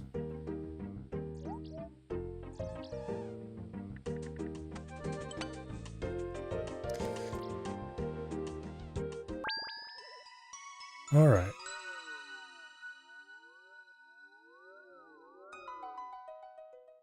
The lady we talked to get those is just outside of town over this way, I believe. There we go. Woolly Saber. Can I have another set of Mauritania legs? Lovely. Now,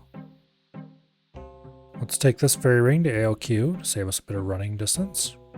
Actually, how about what's not? Let's go to the POH first and restore our run energy, and then we go to ALQ.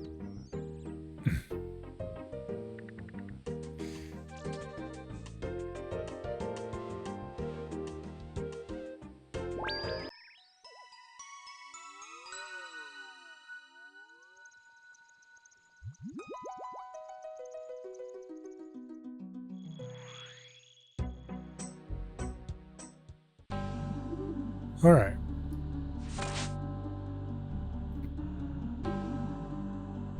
Now, there's a lady we need to talk to in the north side of town, who I believe will give us an ectofile for free.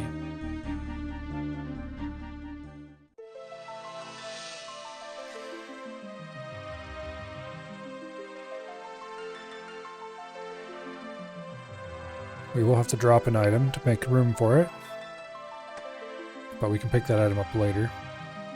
Can I have another ectophile? Alright. Drop the Mauritania legs. Pick up our bass. And let's go back to killing cave horrors.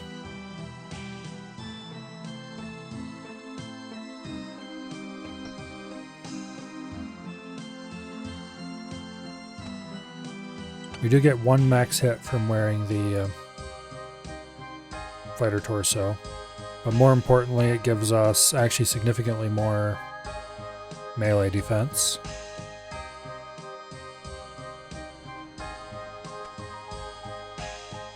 At least against slash.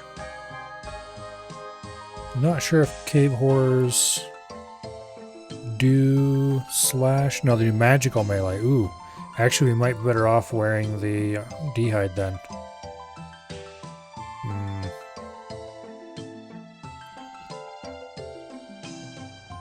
Because magical melee, they roll accuracy against our magic defense. Yeah, I think I've changed my mind. Let's keep our D-hide on. That's not what I want to do, actually. I want to go back to the POH and restore the fighter torso. Yeah, I've changed my mind about the fighter torso. D-hide, good idea. That's why it pays to look these things up first. One max hit is not worth.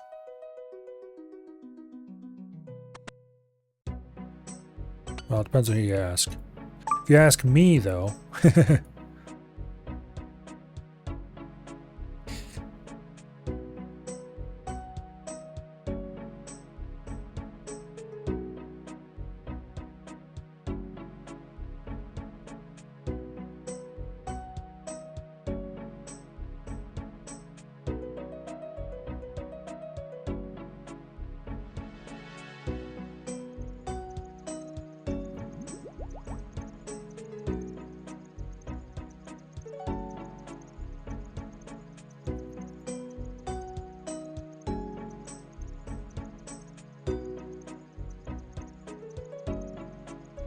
alright, ectophile the port fat ass mess.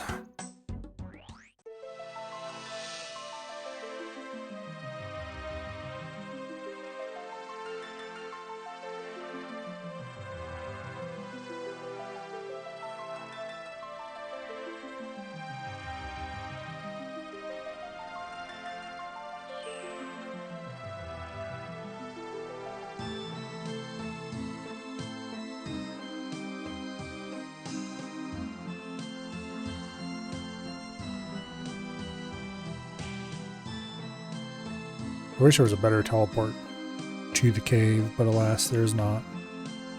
We just have to run over there like some kind of pleb or something.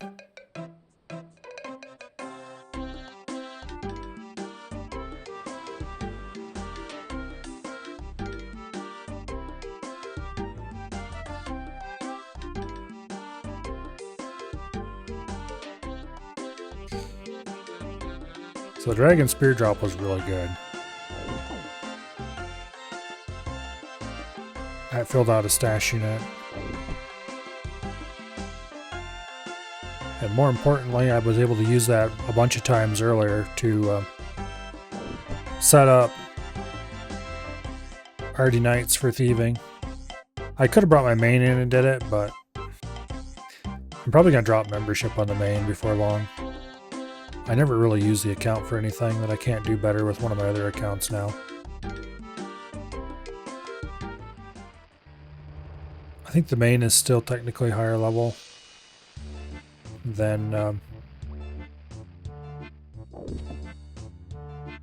the GEM, but like not by a huge amount.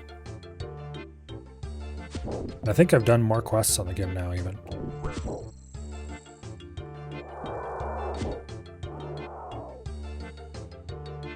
I've definitely done more quests on the UAM.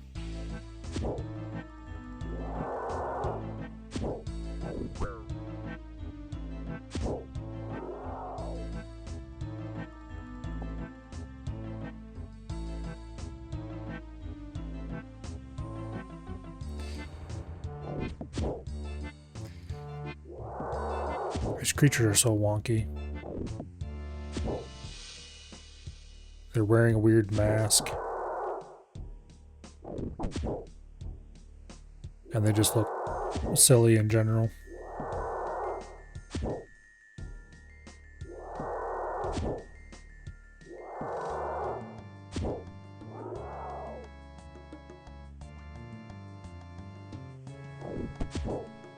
Oh well.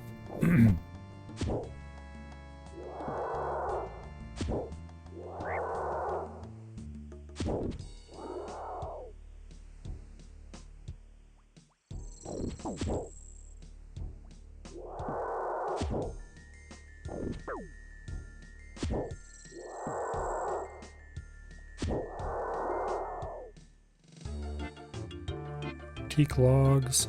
I think those are noted teak logs. So if I actually needed teak logs for anything, that'd be an okay way to get them, I guess. Like I should be picking those up. But I don't actually need teak logs for anything.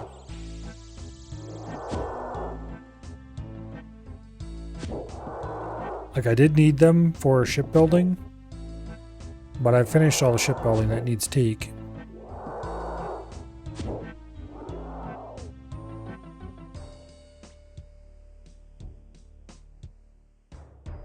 Oh, let's go farther into the cave.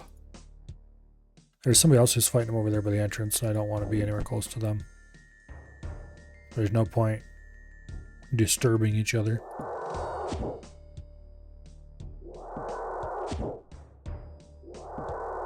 This place has lots of monsters in it we can share. And the farther away we are, the less likely we'll blunder into each other.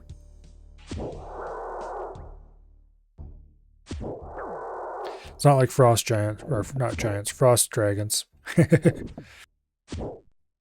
Frost dragons are a new monster added with sailing. There are 6 of them per world. Everyone who is anywhere close to high levels of sailing is busy trying to murder frost dragons because they're one of the best ways to get the materials you need for the high level upgrades.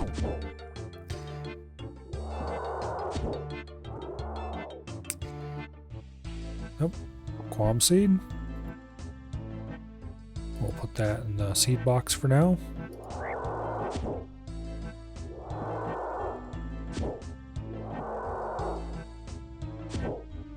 Which reminds me, I need to go farm more Spori seeds.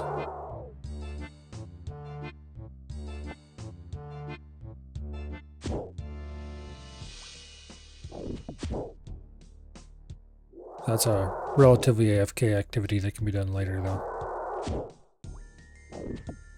One thing that's nice about sailing, it's relatively easy to go get diving gear now. Instead of having to go talk to the dude in... oh, where is he again?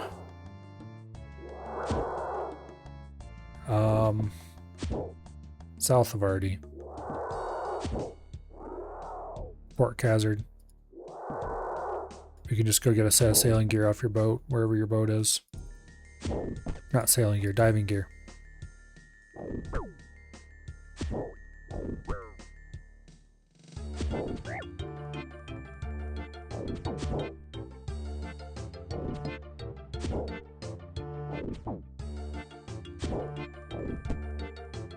Oh. So it's probably worth getting diving gear for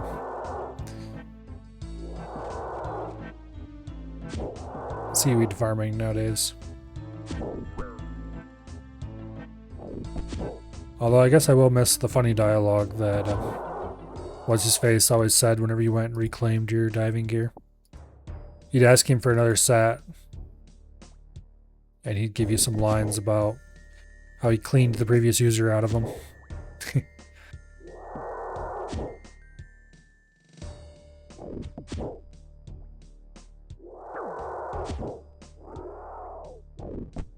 They're only a little damaged or something like that.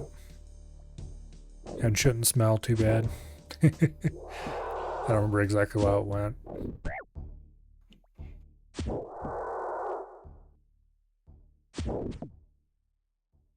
Anyway.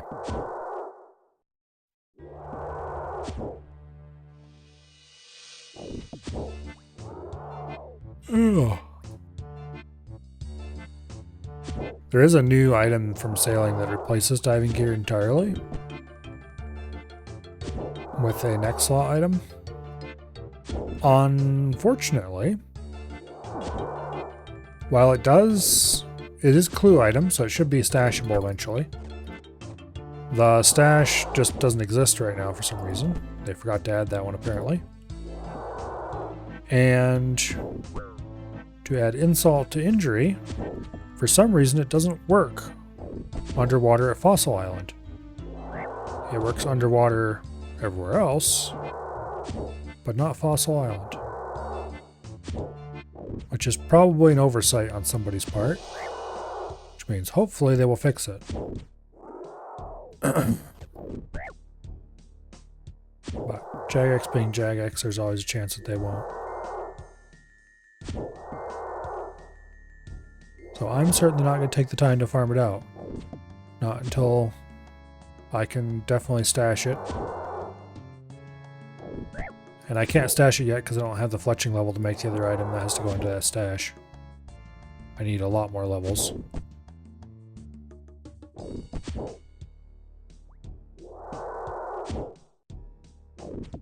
But once I have the fletching level, I'll probably grind that out just so I can fill the stash, if nothing else. Ugh. And hopefully by then they will have fixed the inability to use it underwater at Fossil Island. It probably still won't be useful though, because I think the stash is kind of out of the way. Which means you'd have to go acquire it from the stash, deal with the extra item that was in the stash, deal with whatever you were already wearing in your next slot.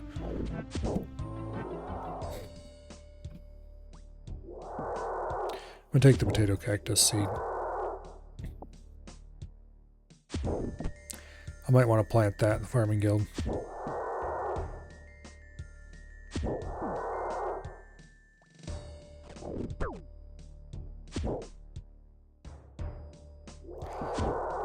So this time when I start running low on food, then we're going to start praying protect from melee. So we can extend the trip a little longer. And then when I go to the POH, we can just restore our prayer and... yeah.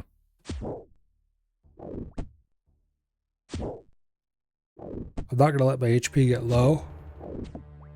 Because my POH house pool can't restore HP. Why am I keeping this Marintel? Grimy Bernard weed. Okay, that might be worth taking actually, because we can make that into a prayer pot. Right away. And that'll be another 3 doses. The supplies I need to do that are easy to acquire. Marintel. No, I don't care about those.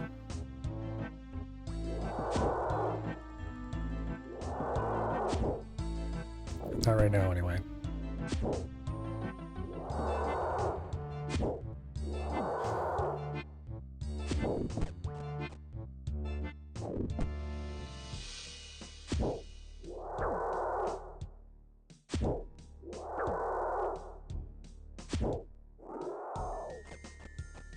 Toadflax seed. Don't remember what toadflax is for. I think it's fairly valuable, though.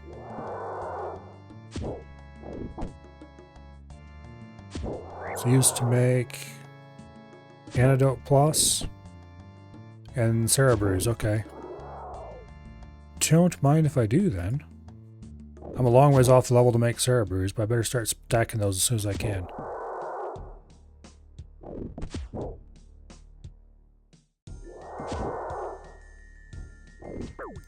It's a valuable herb.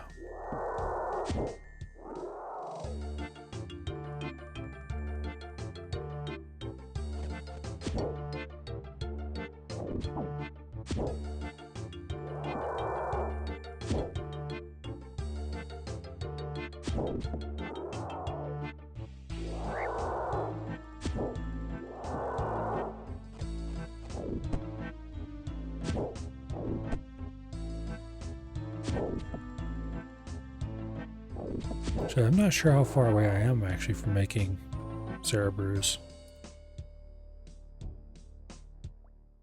They're definitely an important milestone for the account to be able to make them, because they give you,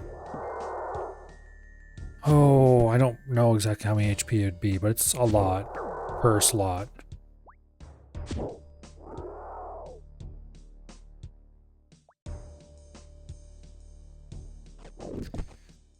They're way better than most hard foods, that's for sure. Which is why a lot of UIM are not terribly worried about the new fishing, because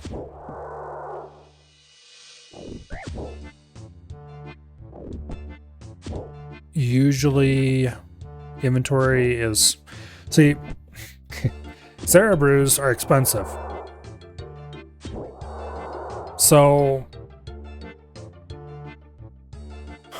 a lot of mains try not to use them when they don't have to.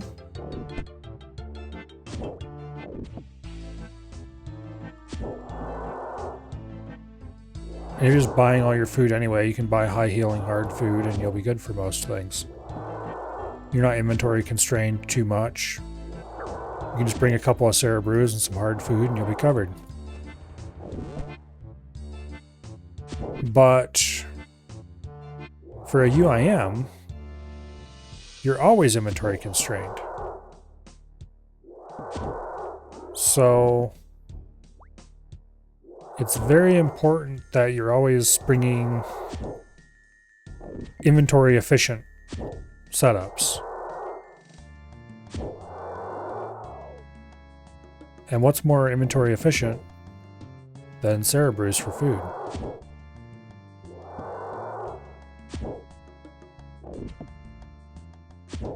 And since Cerebrews are considered potions, they can be easily noted, which most foods cannot be noted.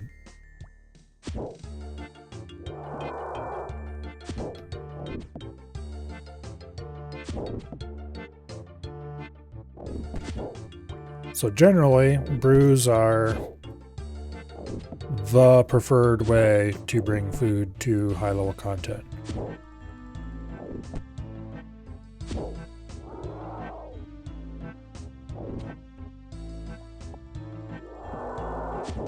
And that's also partially why a lot of UIMs are not concerned about the new fish, because sure, it'd be nice, I suppose, to just have a place you could go to grab some fish out and cook them. But also, for most things where you just want cheap, easy food, you can just go buy potatoes. For places where you want combo food, you can just go buy carambons. For places where you want relatively high healing hard food, you can just go get noted sharks from minnows. And for everywhere else where you just need healing, good, strong, inventory efficient healing, you're going to be making Cerebrews.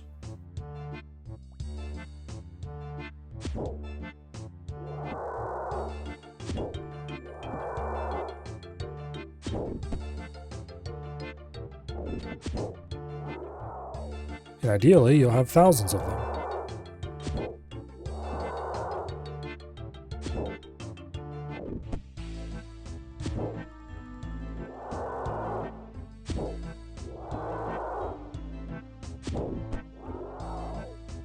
Now, obviously, I don't have the level to make the Cerebrews yet. It's like mid-late 80s or something like that when you unlock them. I want to say like 89 maybe.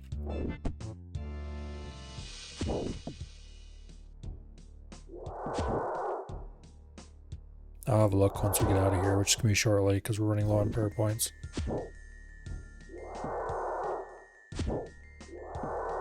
Which, okay, I'm a long ways off that herbivore level, but still. Rune dagger. Nice, we can alch that.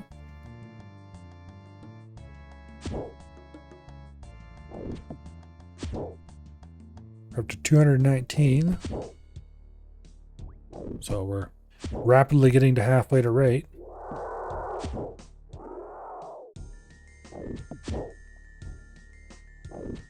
I really hope I don't go dry here.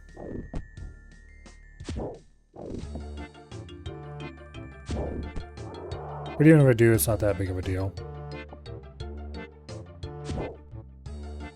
As far as grinds go, this one's relatively chill. We'll leave after this kill, I think.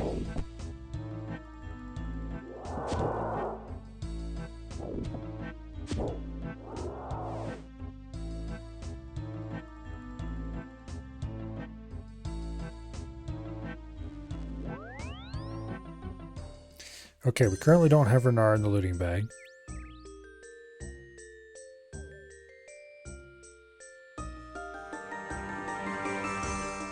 We'll put the toad flax and the quam seeds in there. Potato cactus seed. What do I have planted? I do have a potato cactus plant at the farming guild. So I could go harvest that and replant it. For now, we'll just keep the seed on us in case we get more of them. Let's alch that rune dagger. Bit of cash. Restore our prayer and run at the POH. We don't really need the run restore, but anyway. And then we'll go to the Warriors Guild and buy more potatoes.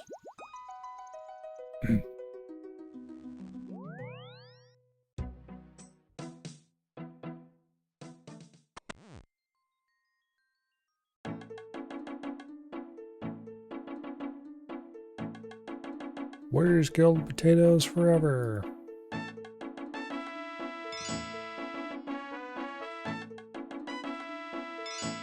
They're cheap. They're filling, they're cheap, and they're also convenient to get to. Oh, and they're also cheap.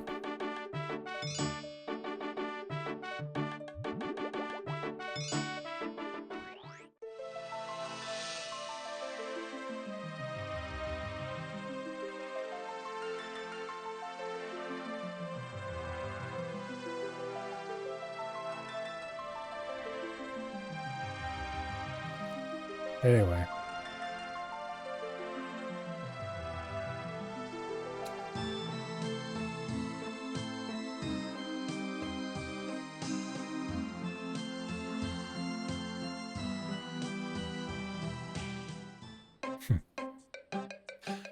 Our full inventory weight right now is less than what that golden helmet we had earlier weighed. The golden helmet is ridiculously heavy.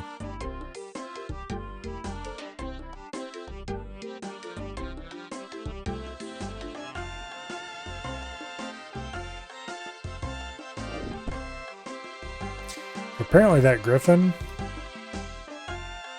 is a Slayer boss, which is interesting. Not sure if it drops anything I need.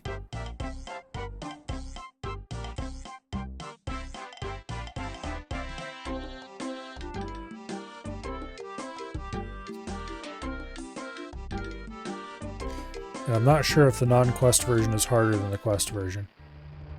Usually that's the case.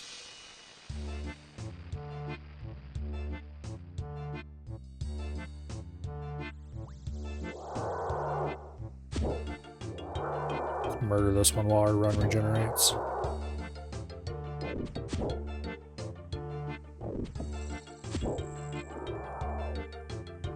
Nature runes. Don't mind if I do.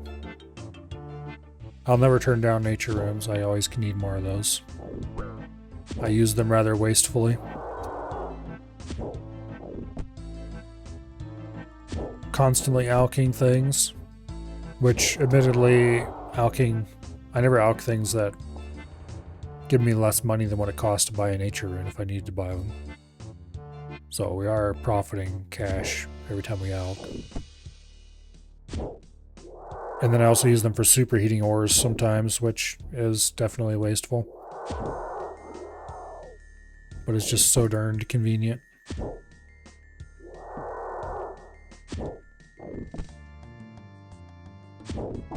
Anyway.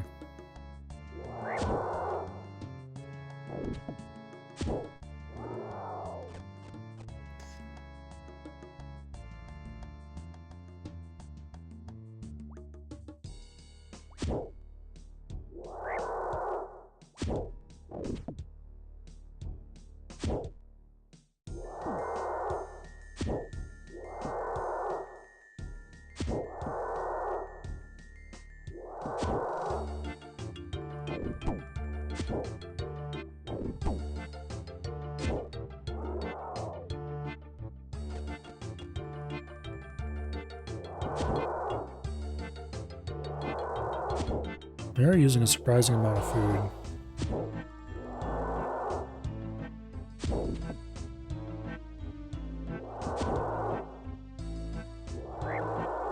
The dehyde's definitely very helpful.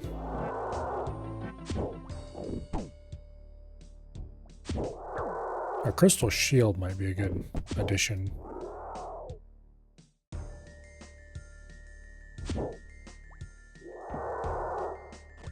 But I don't want to go get a crystal shield.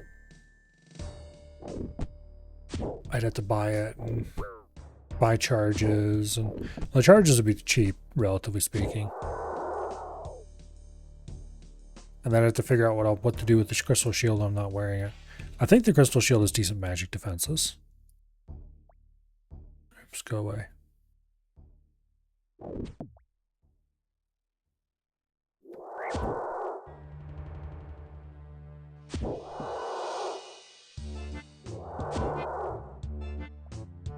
I might be wrong on that. We better check. Actually it has no magic defense. Okay. Crystal shield would be a terrible idea then. Not sure what a good anti-magic shield would be then.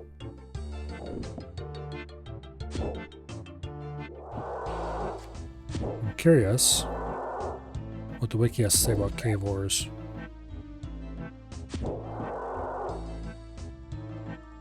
Not a whole lot.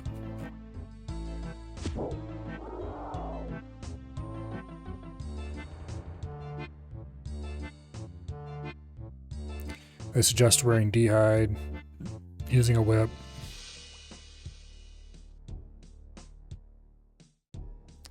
This is a very main build. A soul bearer? Yeah, right. Not happening.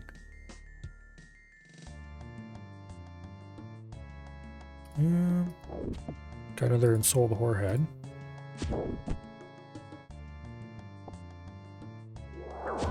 The soul bearer is a item that lets you teleport ensouled heads straight to your bank. It's relatively expensive to use.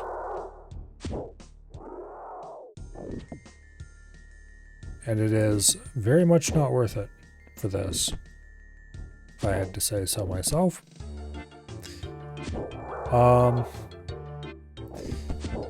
Yeah, it's the kind of thing that a main who was planning on selling the heads later would use if he was killing a monster that dropped particularly valuable ensouled heads.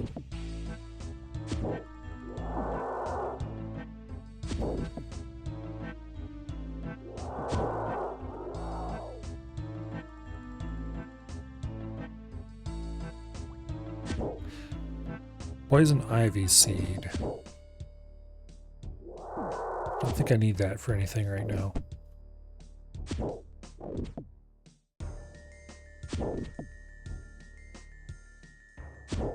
I was planning to do farming contracts, I might pick that up. But I'm not really. Not right now.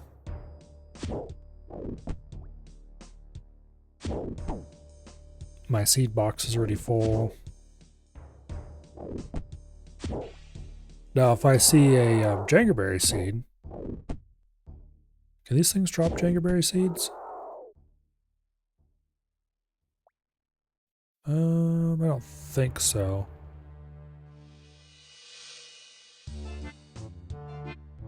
Doesn't look like it. I could greatly extend these trips if I brought runes for Bones to Peaches, which wouldn't actually be that hard. Might be tempted to buy a pack or two of water and earth runes when I'm in town next. I can pick out the big bones and then turn them into... They do drop plenty of nature runes, so it's not like I'd be wasting those.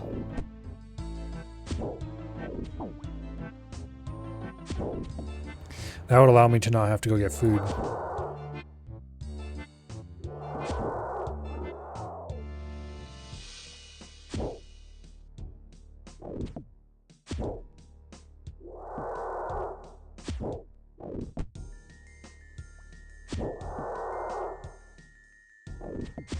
And then I could pray the lowest level Burst of Strength, which would give me one max hit and would last for a considerable period of time. It's 1 point every 36 seconds, so I wouldn't need to go restore prayer hardly ever. Remember when big bones were hot and sold for a good amount? They still sell for almost 300 GP apparently. I don't know who would ever buy them, but somebody must. The volume might be low though, I don't know.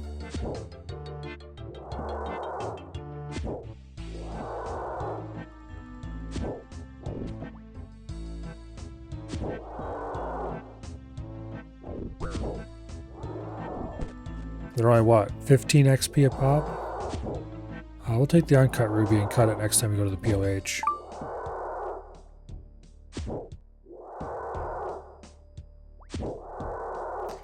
Which we'll be returning shortly. I'll use up my prayer points again and then...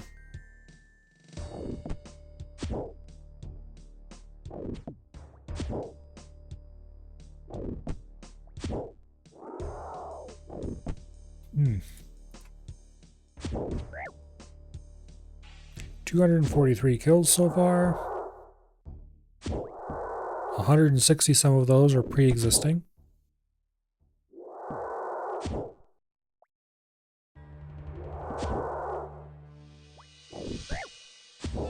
What was it, 167 or something I said? 160 something anyway. So we've almost gotten half again as many kills as I had total.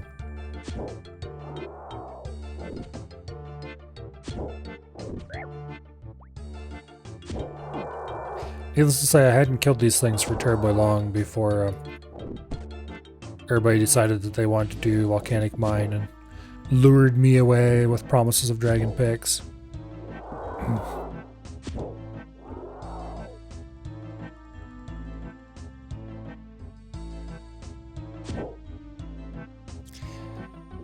There is still one person in the clan who wants to do Volcanic Mine. Unfortunately for me, you really kind of need like 3 people. And unfortunately for them, if I'm not going to be able to do Volcanic Mine fairly consistently, I can't keep this account geared for it. And it takes too long to run around and get all the gear together again.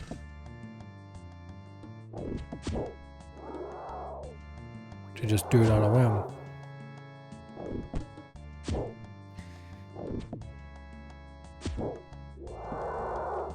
So unless a third person turns up who decides they want to do Volcanic Mine just isn't going to happen.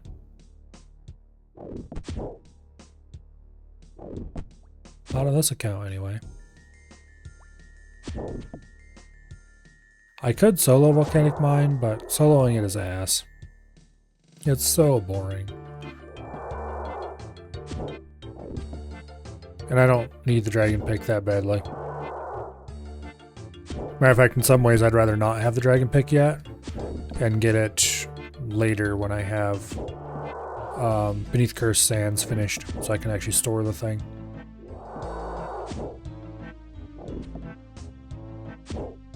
And there's other places I can get the dragon pick.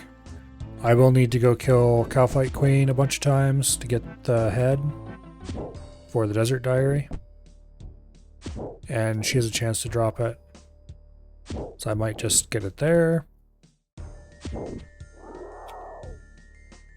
I'm a little bit lucky.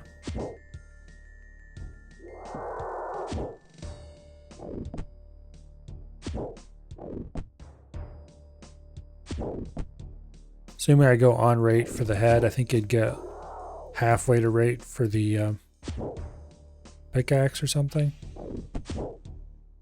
So if I get spoon to pickaxe, that'd be awesome. If not, then, well, eventually I can just go back to either Volcanic Mine, or I could even go and kill wilderness bosses for it, but I'd rather not do that on the UAM. You don't protect any items on a UAM. So if you get killed in the wilderness, you lose everything. And I'd rather that didn't happen. I'd have to bring a crap weapon or something and... bleh.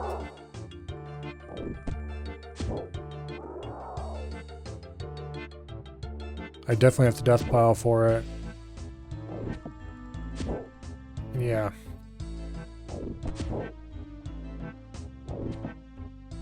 Very not worth.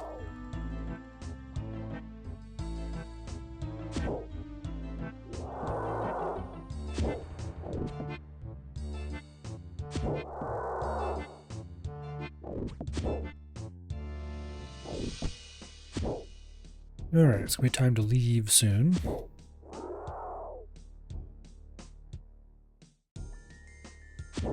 We're up to 255 cave ores.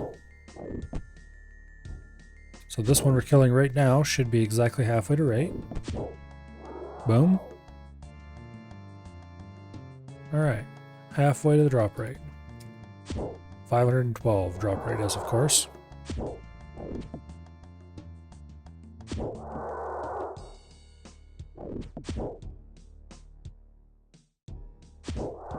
I think we'll leave after this kill.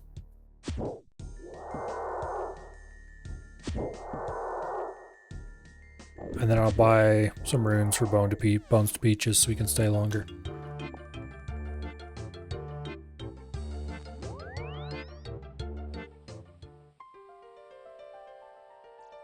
Alright.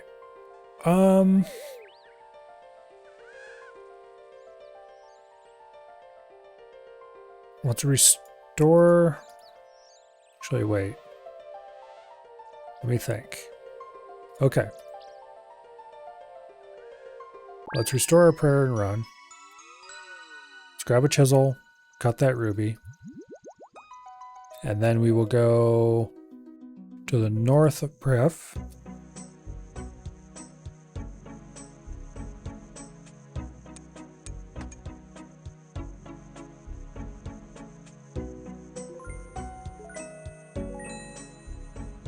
Using the spirit tree.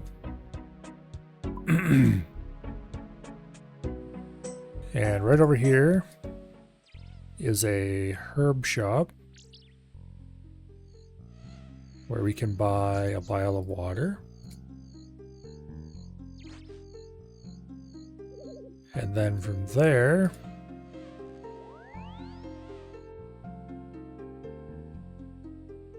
we will go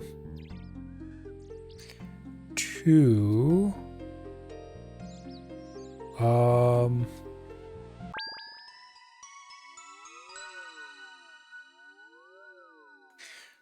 we'll go to Ardoyne, we'll take the boat to Remington, we'll run north and grab a snape grass. And that should get us another 3 doses of prayer potion. From there, we'll teleport to Priff again. And we'll go to the Grand Exchange and we'll note those. And while we're in Priff, we'll also buy the water and earth runes. 2 packs of each, probably.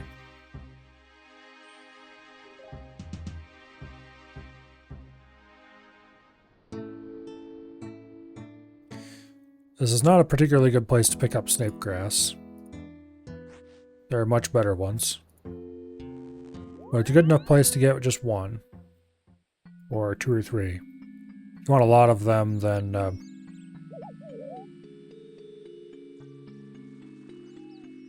we're gonna call it Waterbirth Island is a better place. Once you have the diary that lets you bank at Pier the Seer. Although obviously for a UIM that part doesn't matter. I'm not sure where the best place to pick up snape grass as UIM would be. Alright, we'll buy 2 packs of water, 2 packs of earth. That should be plenty.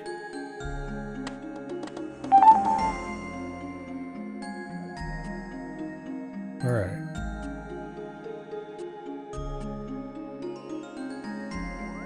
Now, to the GE.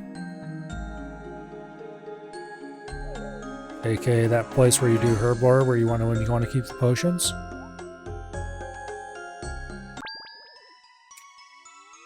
And where mains hang out for some inexplicable reason.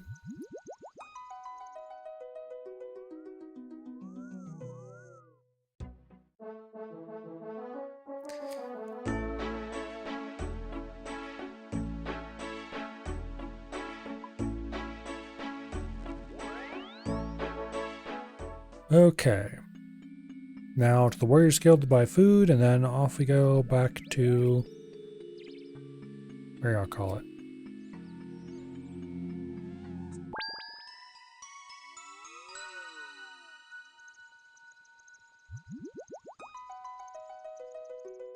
And we'll pick up big bones as we eat food, and then every time we run completely out of food and have an inventory full of big bones, we'll just cast Bones to Peaches, and that will convert our inventory and give us a bunch of food to eat. Having our inventory half full like this is inefficient, but there's not much you can do about that. Sandwich lady. Square sandwich? Nope, get out of here. Baguettes only. Okay.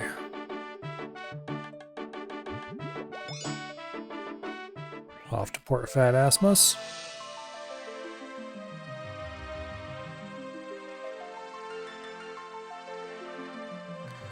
Until relatively recently, like a few years ago, using, well, okay. Back in the day, when the Ectofile was fairly new, you'd click the Ectofile, it would teleport you there, and you'd end up with an empty Ectofile in your inventory, and then you had to refill the Ectofile manually.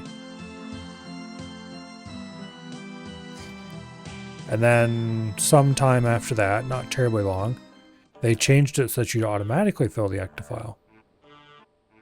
But Jagex being Jagex, they did a terrible job of it. And so they didn't make it so that you guaranteed automatically filled the Ectofile. As long as you didn't do anything when you arrived, you'd fill the Ectofile. If you clicked to move as soon as you showed up, it just wouldn't fill it, and you'd end up with an empty Ectofile. And then you'd have to go refill it manually. So if you used the Ectofile to teleport there, and then ran off and forgot about it, and then when you wanted to teleport back, you'd realize, oh crap, I have an empty Ectofile now. You'd have to get back there by other means, which wasn't ideal. But eventually, they changed it. Hallelujah. And so it is like it is now. The Ectofile automatically refills, and it's uninterruptible. So you don't screw it up.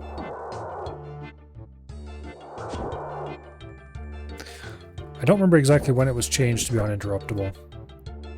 But it can't have been that long ago, because I'm pretty sure I ended up with an empty one.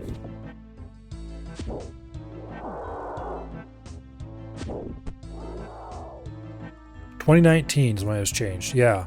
Because I remember getting an empty ectofile on my main when I used it back in, I think 2017 is when I started that account. Somewhere thereabouts. Because I went back to playing RuneScape not terribly long after I first got internet at home.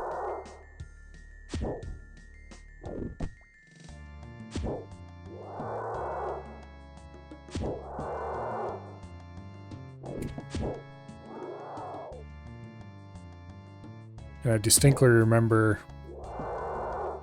messing up my ectofile somehow and having to go manually refill it, and it being very inconvenient.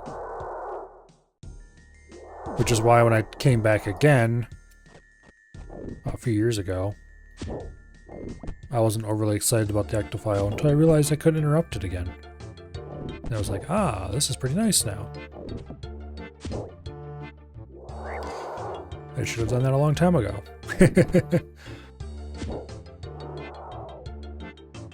Mithril Kite Shield. That's a nice 1300 alk.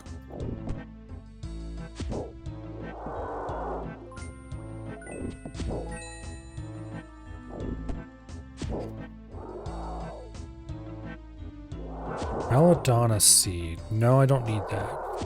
I have belladonnas planted in all the belladonna patches. So yeah, I don't need that. I'll always look at those twice though, because of all the pain in the butt I spent. All the time farming specifically for belladonna seeds. I should be picking up big bones.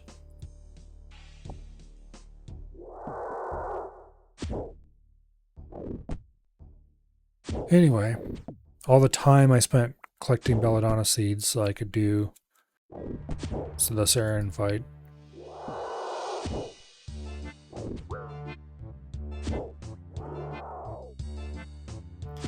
I don't think there's any other fights where that technique is useful.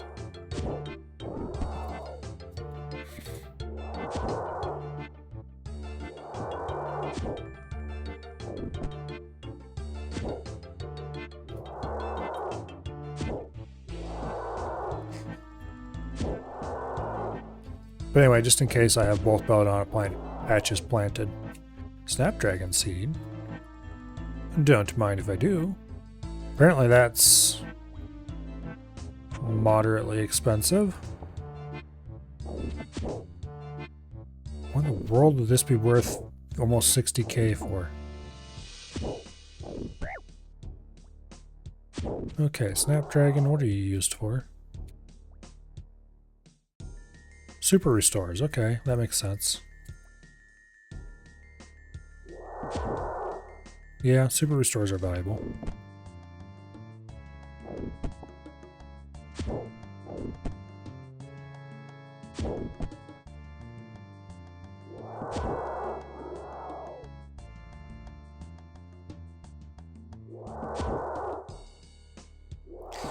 Super restores are the other half of the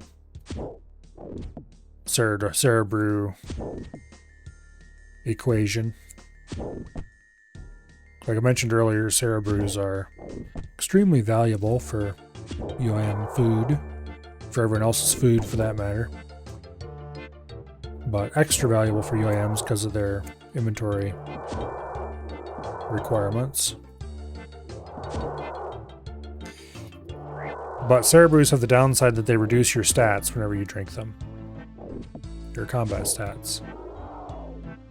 So super restores are required to replace those lost stats.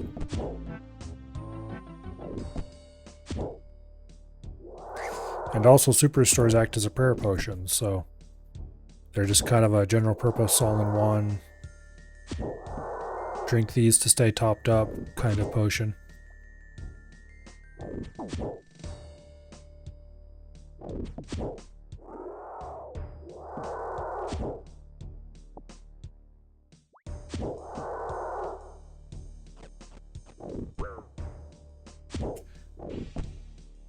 How much do these potatoes actually heal? Plus 16. I don't remember how much the damn, I didn't want to pick up that one part. I don't remember how much the peach heals.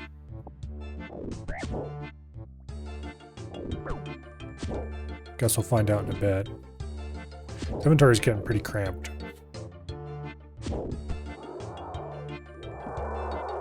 Qualm seed. Hell yeah.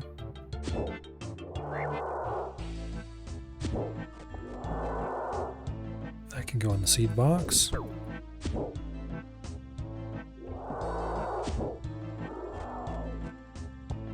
Irrit seed. I'm gonna have to go do a herb run after this, aren't I? Get rid of some of these seeds.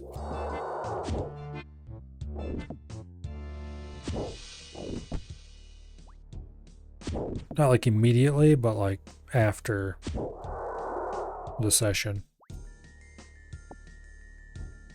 Whenever I decide I'm done killing these things.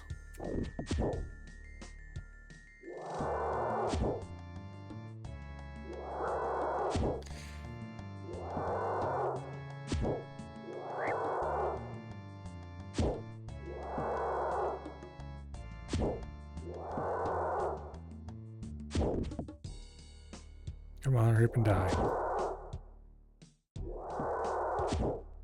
There we go. Cactus seed, I don't care about. We'll take the big bones. Cast bone to peaches. Alright.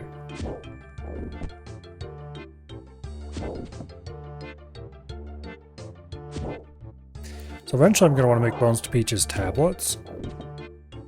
Probably when I get more into doing Slayer. Because then I can just make food whenever I need it. And not have to be on the standard spellbook, and more importantly don't have to carry these runes.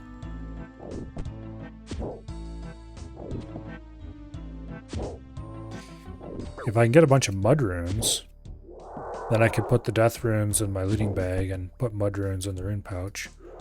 And that would solve that problem as well.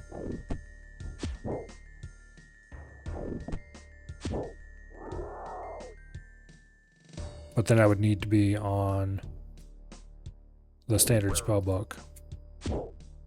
So, yeah. Okay, how much do these things heal?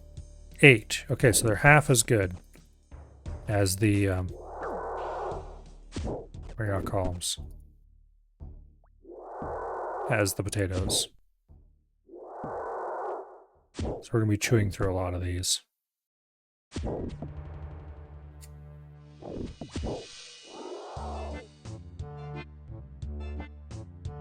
Which means I do want to take more bones. I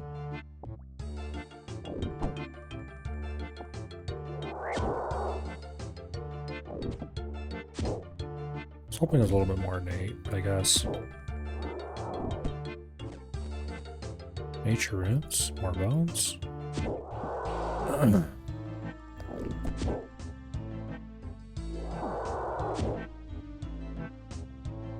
Yeah, potatoes are still more valuable. These would be good mostly for extending trips.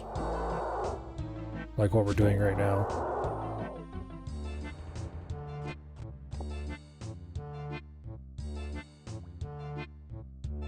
Hey, get your ass back here so I can kill you.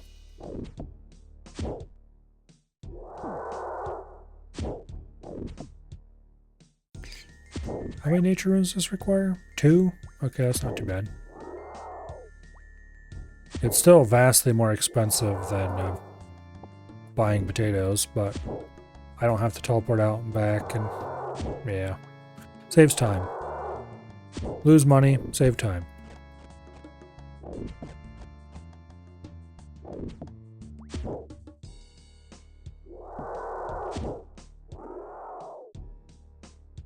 No, Mithril Kite Shield.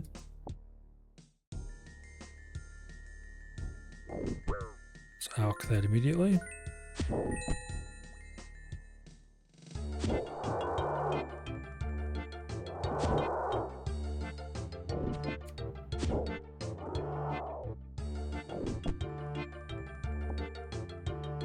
I don't want that Mithril Axe. I do want the bones.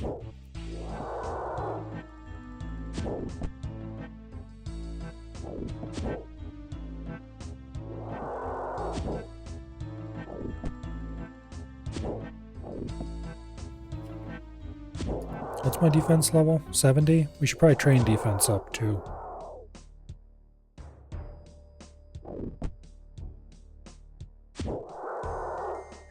I don't need high defense per se right now, but it won't hurt anything and it will make me less likely to take damage.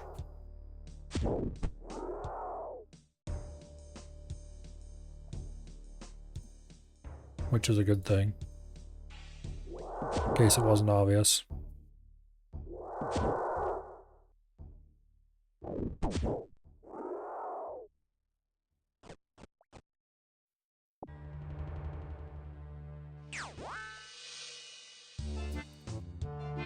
All right.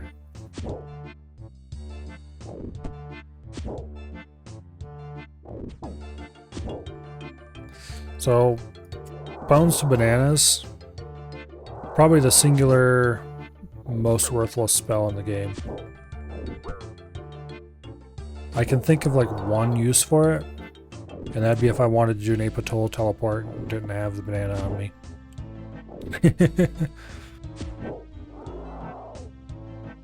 And even then, not what I would call useful.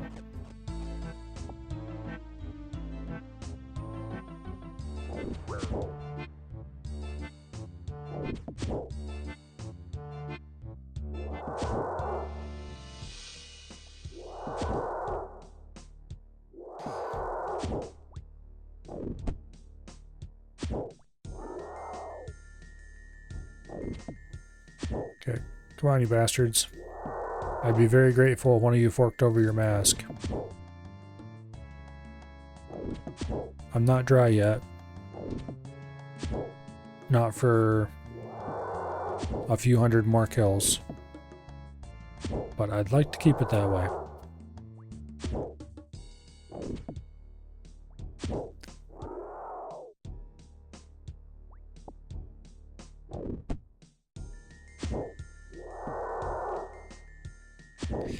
I would really, really, really like to keep it that way.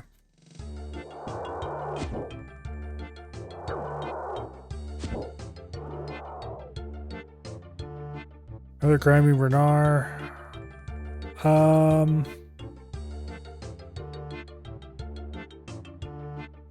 No, I don't want to deal with the inventory pressure.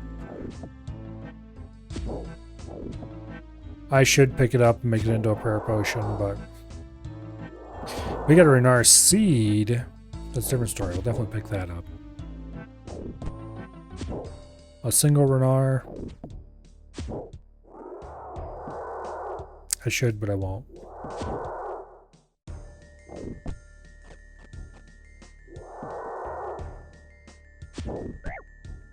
I should, but I won't.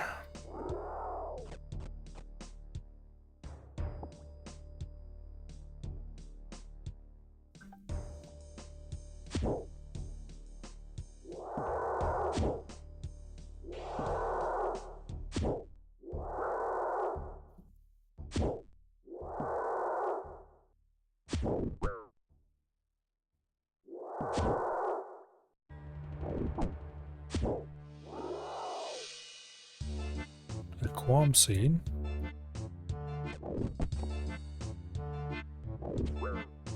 Got a bunch of those so far. Not sure what qualms are for. I can never remember what herbs are used to make what potions.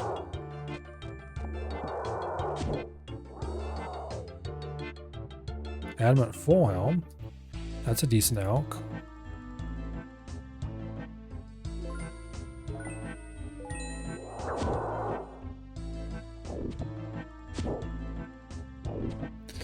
We're not making much money here, that's for sure. But that's fine.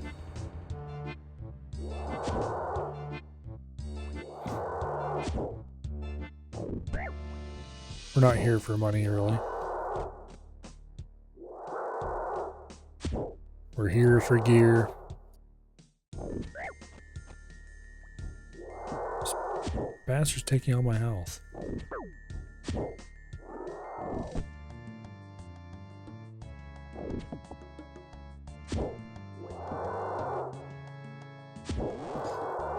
Let's use protect from melee for a couple kills so I can fill my inventory back up with bones.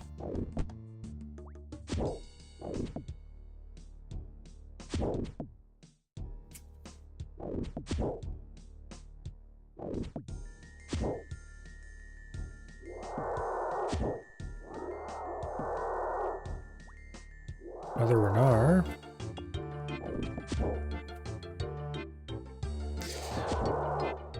I should probably get a herb sack before I get serious about Slayer. But also I'm not really getting serious about Slayer. I'm just I'm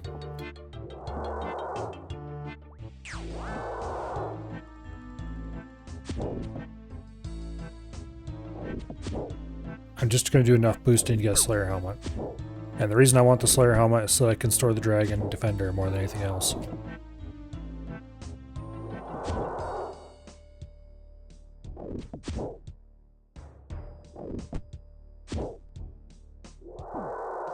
Oh. Hello, Noms. Welcome here. Welcome, Raiders. What were you guys getting up to?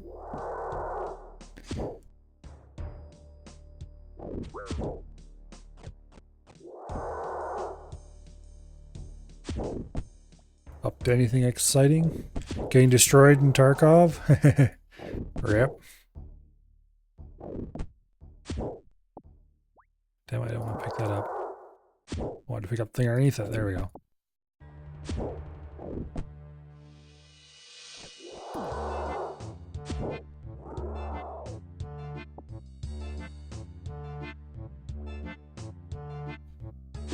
Oh.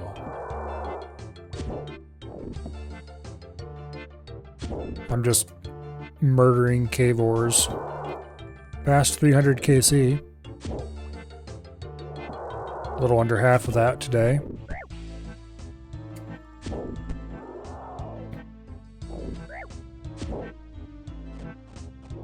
Apparently I'm getting my shit pushed in.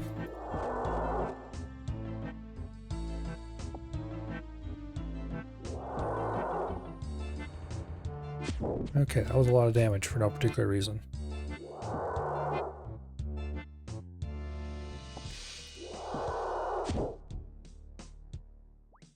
Yeah, I did say Tarkov Soup Stalker, but not in a way that would indicate that I would be playing it.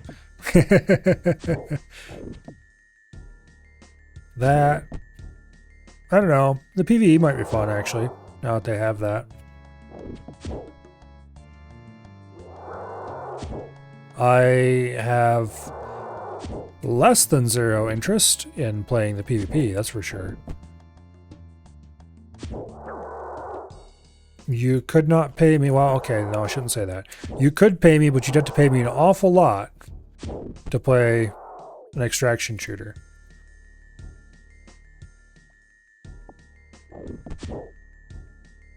But that Escape from Duckov game looks kind of fun, actually. You wouldn't spend any extra money on the PvE edition, don't already have it? Yeah.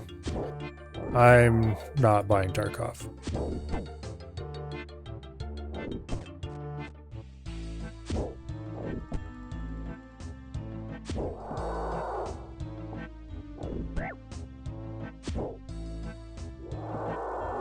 Just not gonna happen.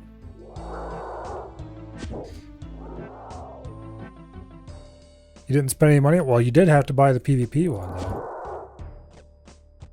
So at some point you spent money on it. Oh, he's gifted to you. Okay, well that's different.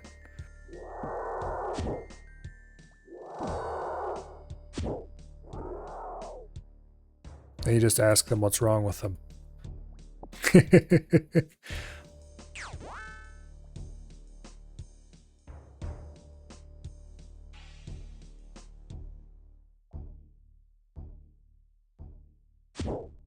Yeah, I don't know.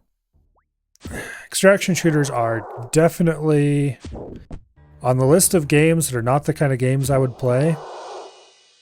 They are right up there at the very top. Right beside horror games, probably. And maybe just slightly above Battle Royales. I'd be more likely to play a Battle Royale than an extraction shooter, but only by a little tiny bit. Yeah, Duckov, on the other hand, is purely PvE, which that's different. That might actually be fun. Also... Oh, what is that other one?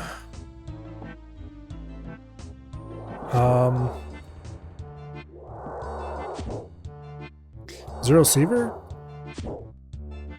It's kind of extraction shooter-ish, I think. I think that's that. Kind of 2D looking one.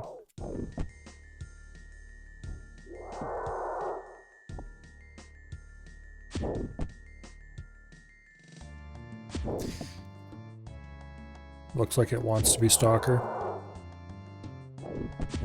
Speaking of which, now that I have a computer that can actually play it reasonably well, I should return to Stalker too.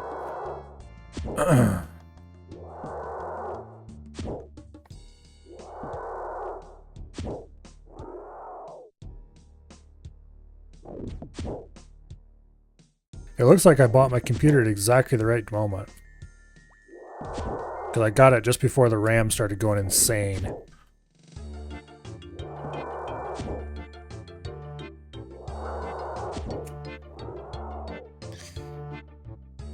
So I guess I am a lucky bastard.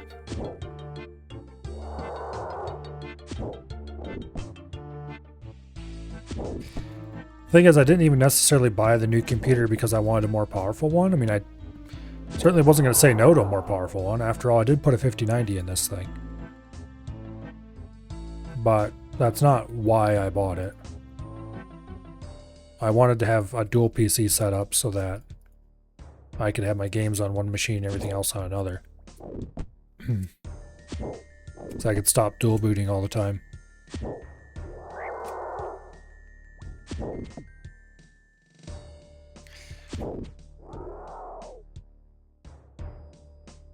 Let's be perfectly honest, the 3070 was still plenty of graphics card for most of what I wanted to do.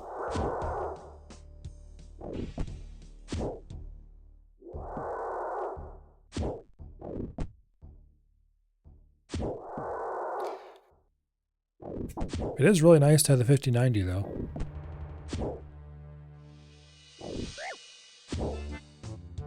Nvidia's got some issues on Linux, but they're not so bad that they're insurmountable.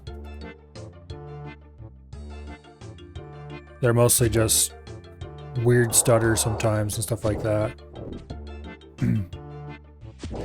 Jump from a 2080 Ti to a 4090 overclock. Think it's set for a few years yet? Yeah. Well, I was on a 3070 and I was still pretty happy. But I did want the second computer, so.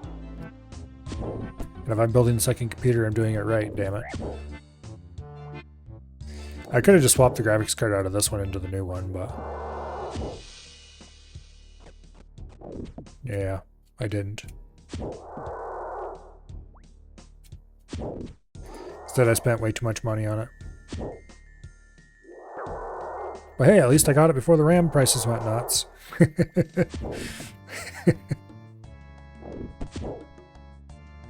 Oh. Yay, AI, it's awesome.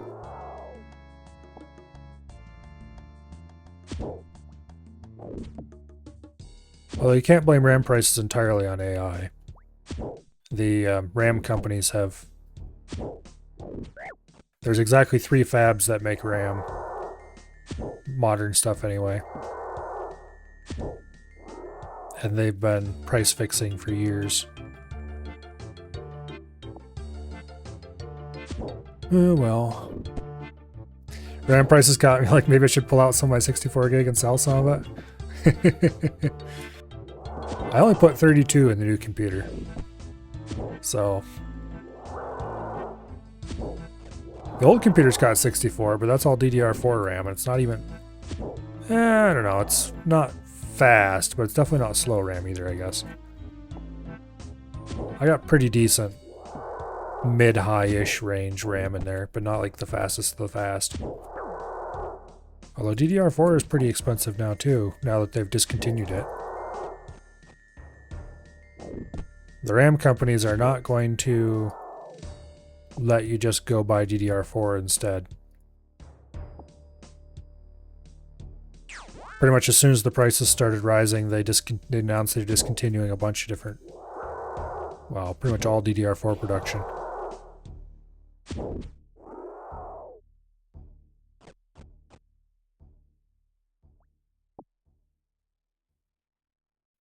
Not that I would want to build another PC with DDR4 anyway. It's getting a little too long in the tooth.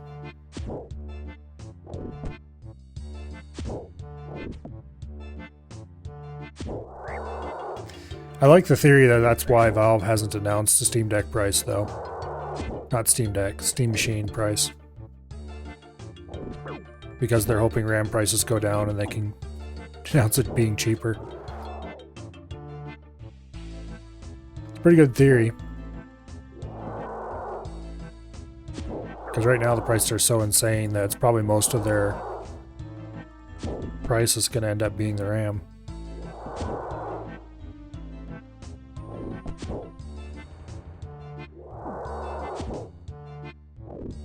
I cannot wait for the AI bubble to pop. I don't care how much damage it does to the economy. It's got to pop sooner or later. The sooner it pops, the better.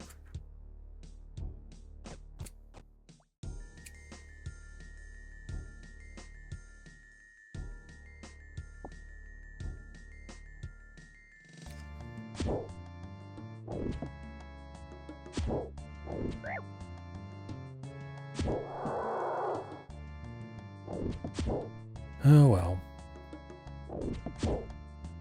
They probably won't change anything though.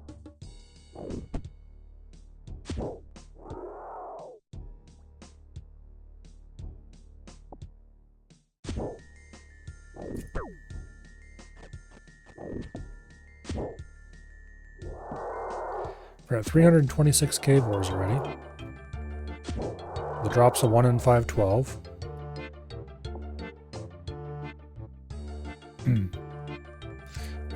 See you later, Noms. Have a good night.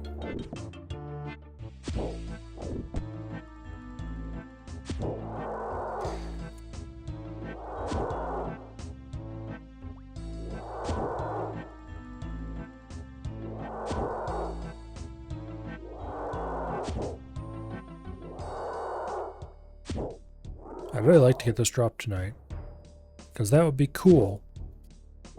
And then I could just go do Cyclopses, which I'm probably going to have to kill hundreds of them at a minimum. I don't remember how many Cyclops I had to kill in the game, and I was spooned pretty hard on some of the... It's a 1 in 50 Breach Defender. And there's 1 defender per metal tier. From bronze to rune. And then it's a 1 in 100, I think, for the dragon defender.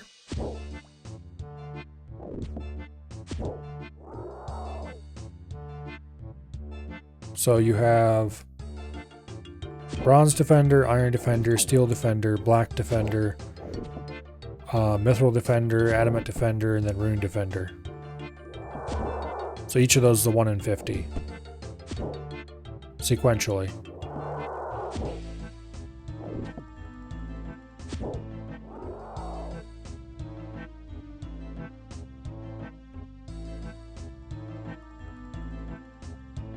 And then once you have all of those, then you go down to the basement and kill for the more Cyclopses for the 1 in 100 Dragon Defender. Which is the one you actually want.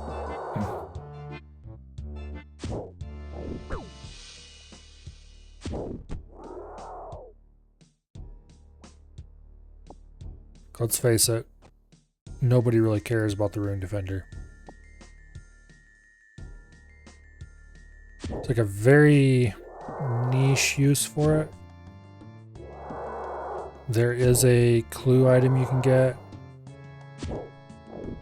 that makes it gold. So you would want one so you can store that in your POH. But like, that's not a very common. Yeah. I'm not keeping a Rune Defender around just for that. If I ever get lucky enough to get that item, then I'll just have to go grind out another Rune Defender. Oh no, what will I ever do? Kill a few hundred more Cyclops? How terrible.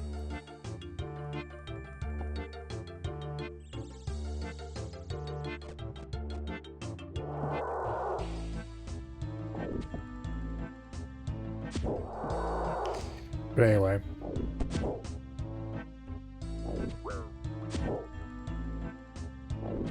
So the reason I'm grinding out a black mask is not just because it's used to make the Slayer helmet. The black mask gives you... is it plus 15%? Oh, there we go, black mask. Hell yeah. Alright, we're out of here. Okay, let's look it up on the wiki, so instead of trying to remember what it does, I can just say it. Alright, provides the player a 16.67% attack and strength boost against all monsters the player's current Slayer task.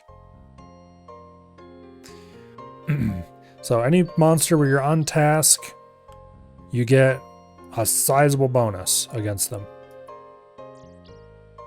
Like, that is not insignificant amount of boost.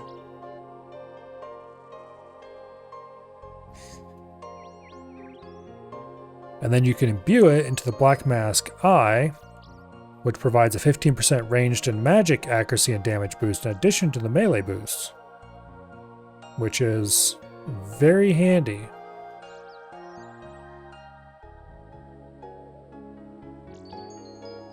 And of course the Slayer helmet gives you the same boost as the Black Mask does when it's crafted.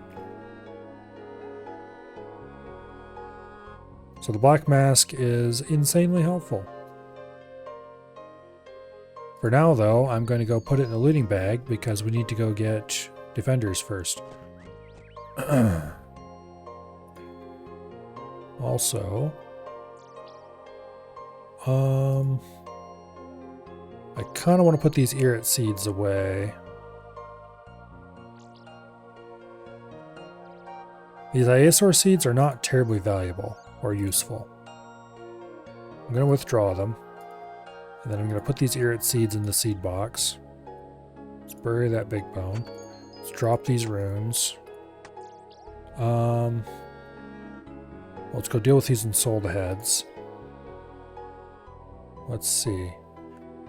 I need soul and body runes for this. How much prayer potion? How much, not prayer potion, how much prayer XP do they give?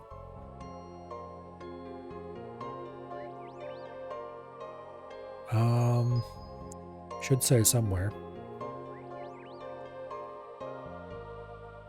832 per, okay. So that's a not insignificant amount.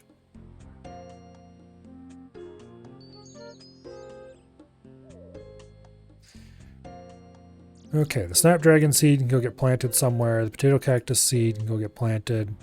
We'll plant this at the same time.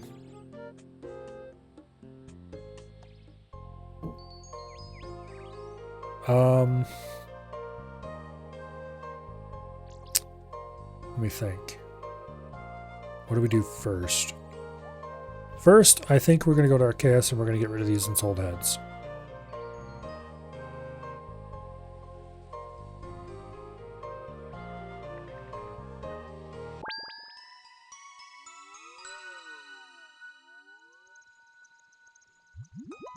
Okay. So I'm going to take the library portal. That might be a mistake. Because we do need to run down into there. I should have looked on the map first. I probably should have just took the Quarren Castle teleport, run over here, buy the runes I need. Okay, you know what? Let's do that. It'll be faster to teleport back to the house. Then we need to go buy 8 body runes and 2 soul runes.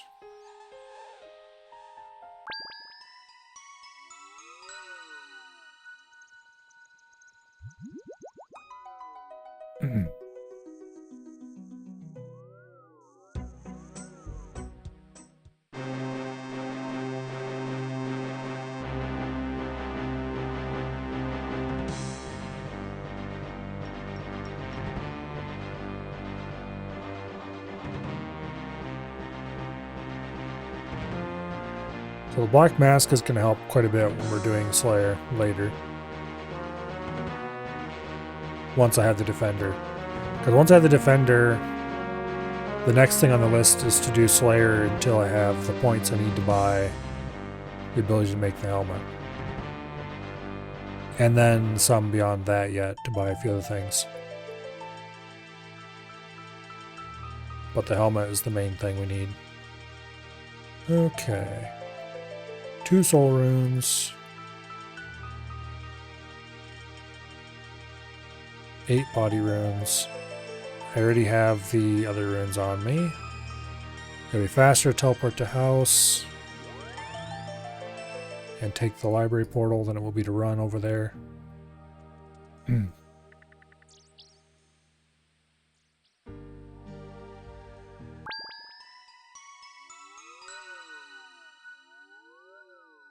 Technically the fairy ring is closer, but it would take longer to get the fairy ring code than just to run past it. If I remembered the code off the top of my head, which apparently it's ALQ. No wait, that's the last one. I have to check to see where that code actually is. Look on the map. CIS, there we go. I should have remembered that. Anyway. Yeah, because ALQ is the swamp one. I knew that the instant I said it. Anyway, I could have teleported to Fairy Ring CIS and that would have been a little closer, but...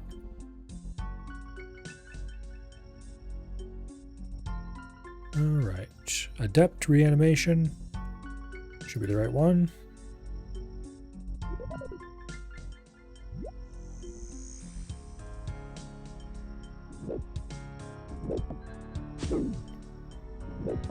All of these reanimated creatures are relative pushovers compared to their originals.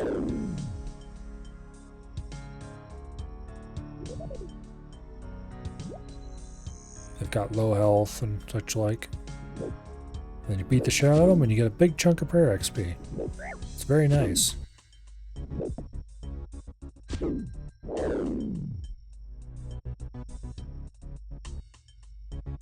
Alright. That being taken care of, let's get our normal spellbook back. And let's go to the farming guild. Actually, where do I want to plant this snapdragon?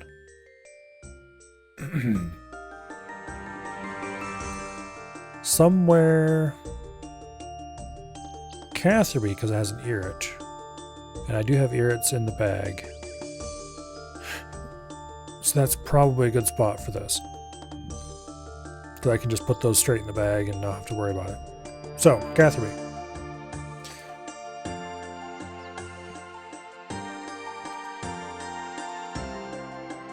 Then we'll go to the farming guild, we'll plant this potato cactus, and we'll refresh our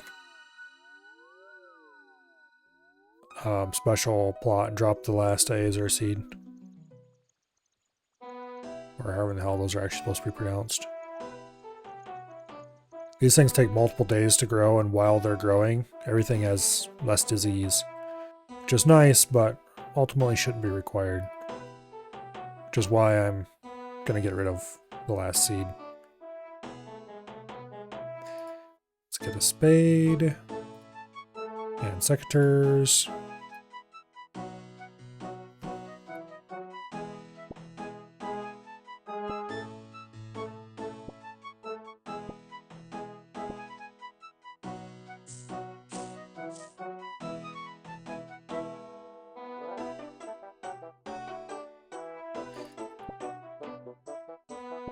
Don't remember what units are for.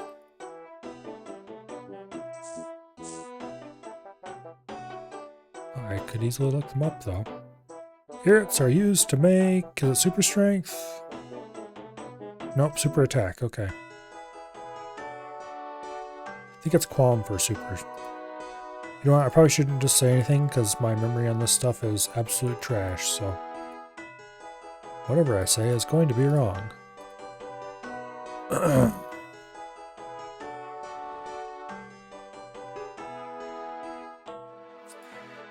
Alright, that's planted. Now, Farming Guild to get rid of these last two. Oh, we don't need Ectofile anymore, so let's drop that.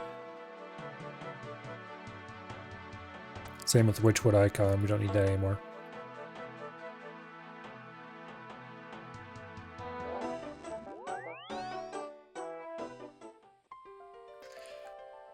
Alright, Farming Guild.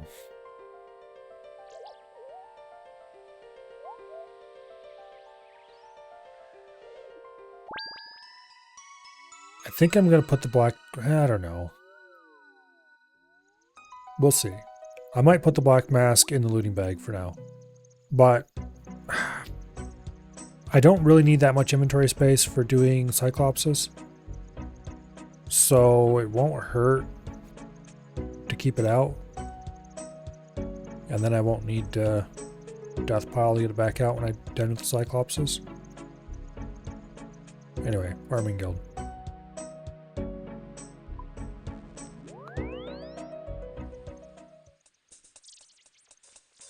Okay. Let's harvest this potato cactus. We'll need a spade.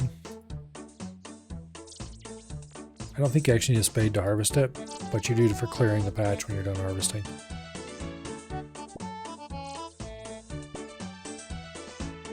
So potato cactus is a secondary for ranging potions, I think.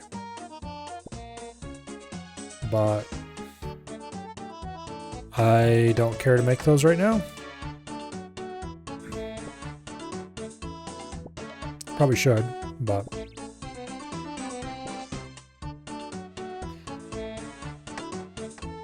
you can also pick up potato cactus out in the world.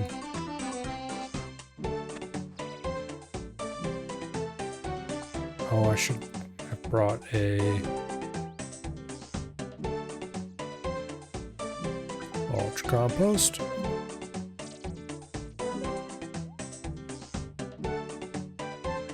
Similarly, the whiteberry bush here, I should be picking those every time I go past and storing them in the looting bag because I'm going to need them for defense potions. But I just really don't feel like dealing with that. Alright, let's go clear out the dead plant here and then replant.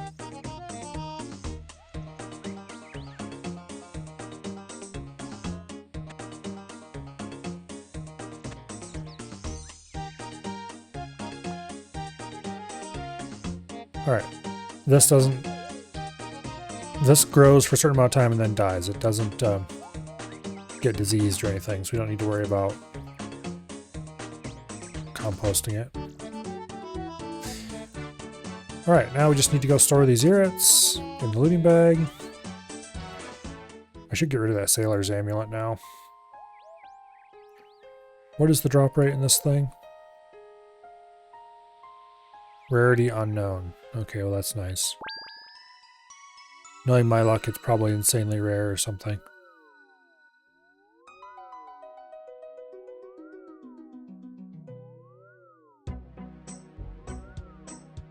Well, actually, if we check the actual...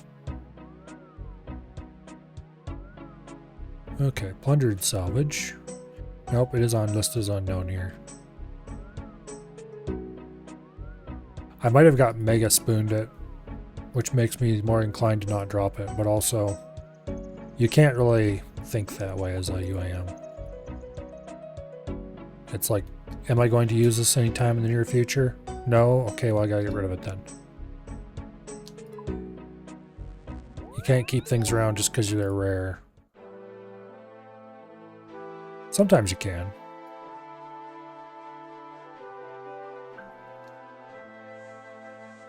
If something's going to be hard enough to get back, you can just sometimes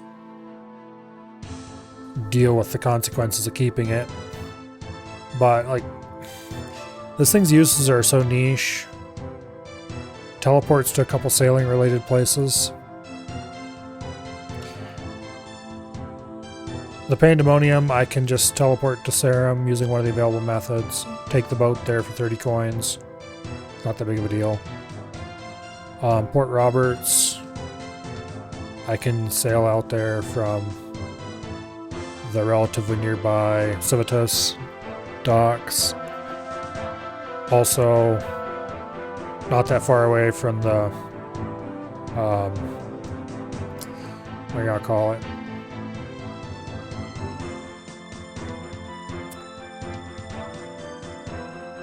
Prifdinus docks. Deep Fin Point, I don't even know why I'd want to go there.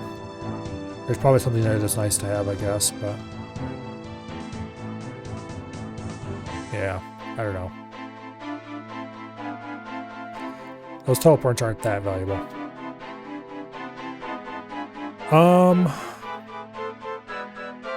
Do I have a set of black armor stored?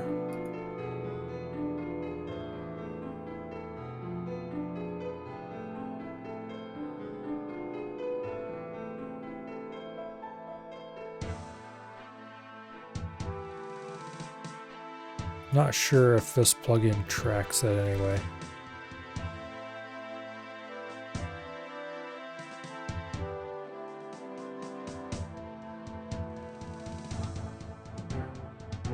I have 134 Temporis reward permits. Need to go stack more of those up.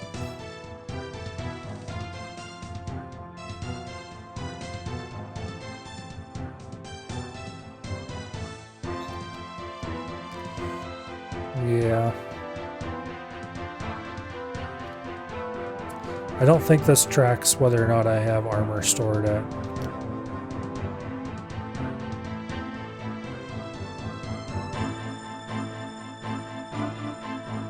Unless that's what this is. I don't think so.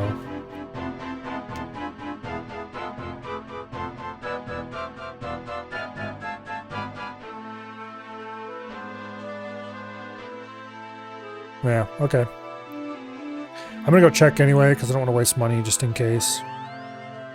But I don't think I have a set of armor stored in the Warriors Guild. So you can store one set of the 3 main pieces of basic metal armor at the Warriors Guild. It's not useful.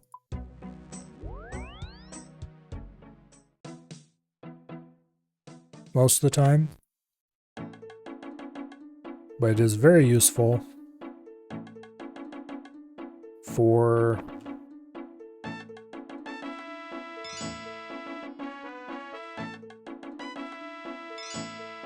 we did have armor here. Okay, I'm glad I checked then. Alright, so if you... why did I have armor here? Oh, I must have got a set of black armor and decided that it was better to store it here than Alkit. For future need. So, past Milo, sometimes he's an alright guy. But anyway. So, if you have a full set of armor, and you use it on this thing, it turns into a monster that you then murder, and you get Warriors Guild tokens. However, if you don't murder the monster and instead just leave, then this guy will reclaim your armor for you. And you can come back and retrieve it from him at any time.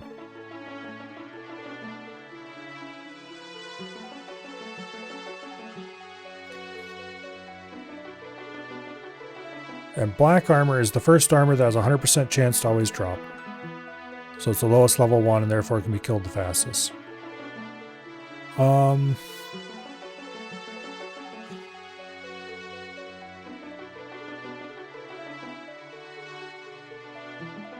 Yeah, okay, so they drop 20 tokens base, drops 40 after the easy combat achievements, and 60 at the medium. We're not close to medium achievements, so it's not worth trying to push for them to get more tokens. So 40 tokens per kill it is, which is not bad. That's pretty decent, actually.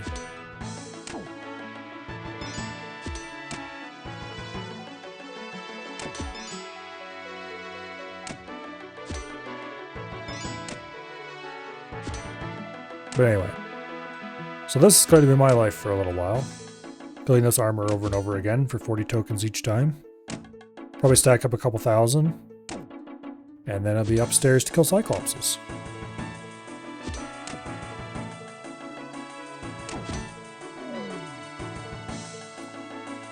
Welcome to what it's really like to play RuneScape.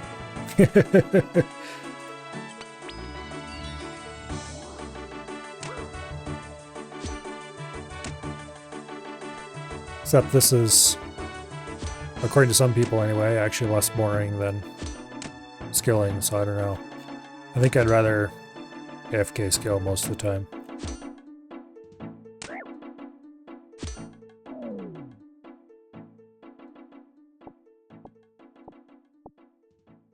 But anyway, each token is like a minute.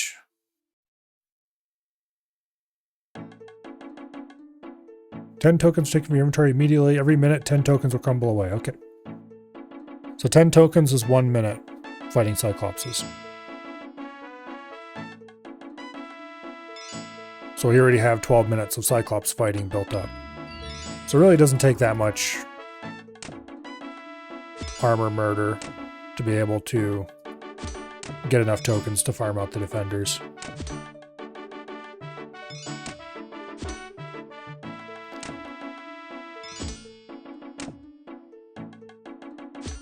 A couple thousand would probably be all I need. And that might even be more than I need.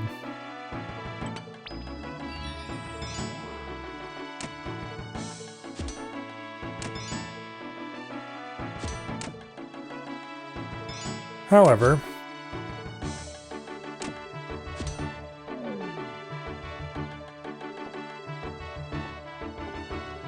it is 10:26. And that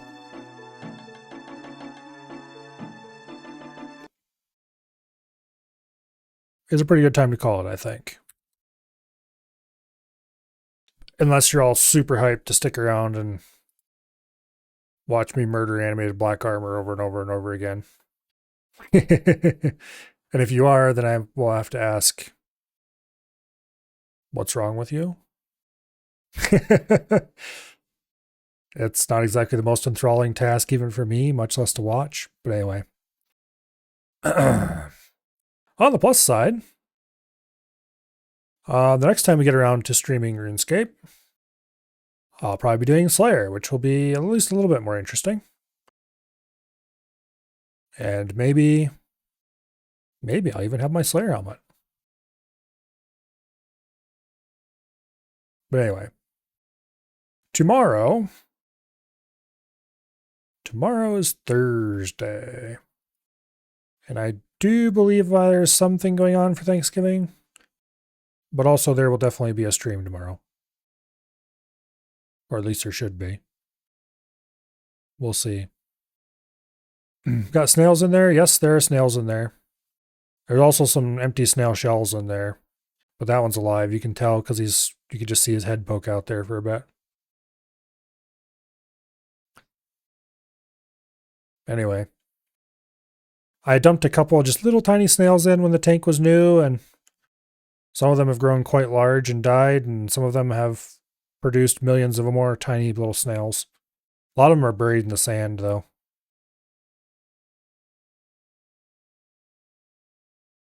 Sometimes you could see the sand heaving and then a snail would come out. Kind of cool.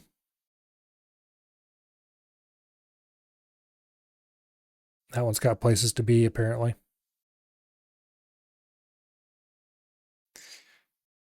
Anyway. So yeah.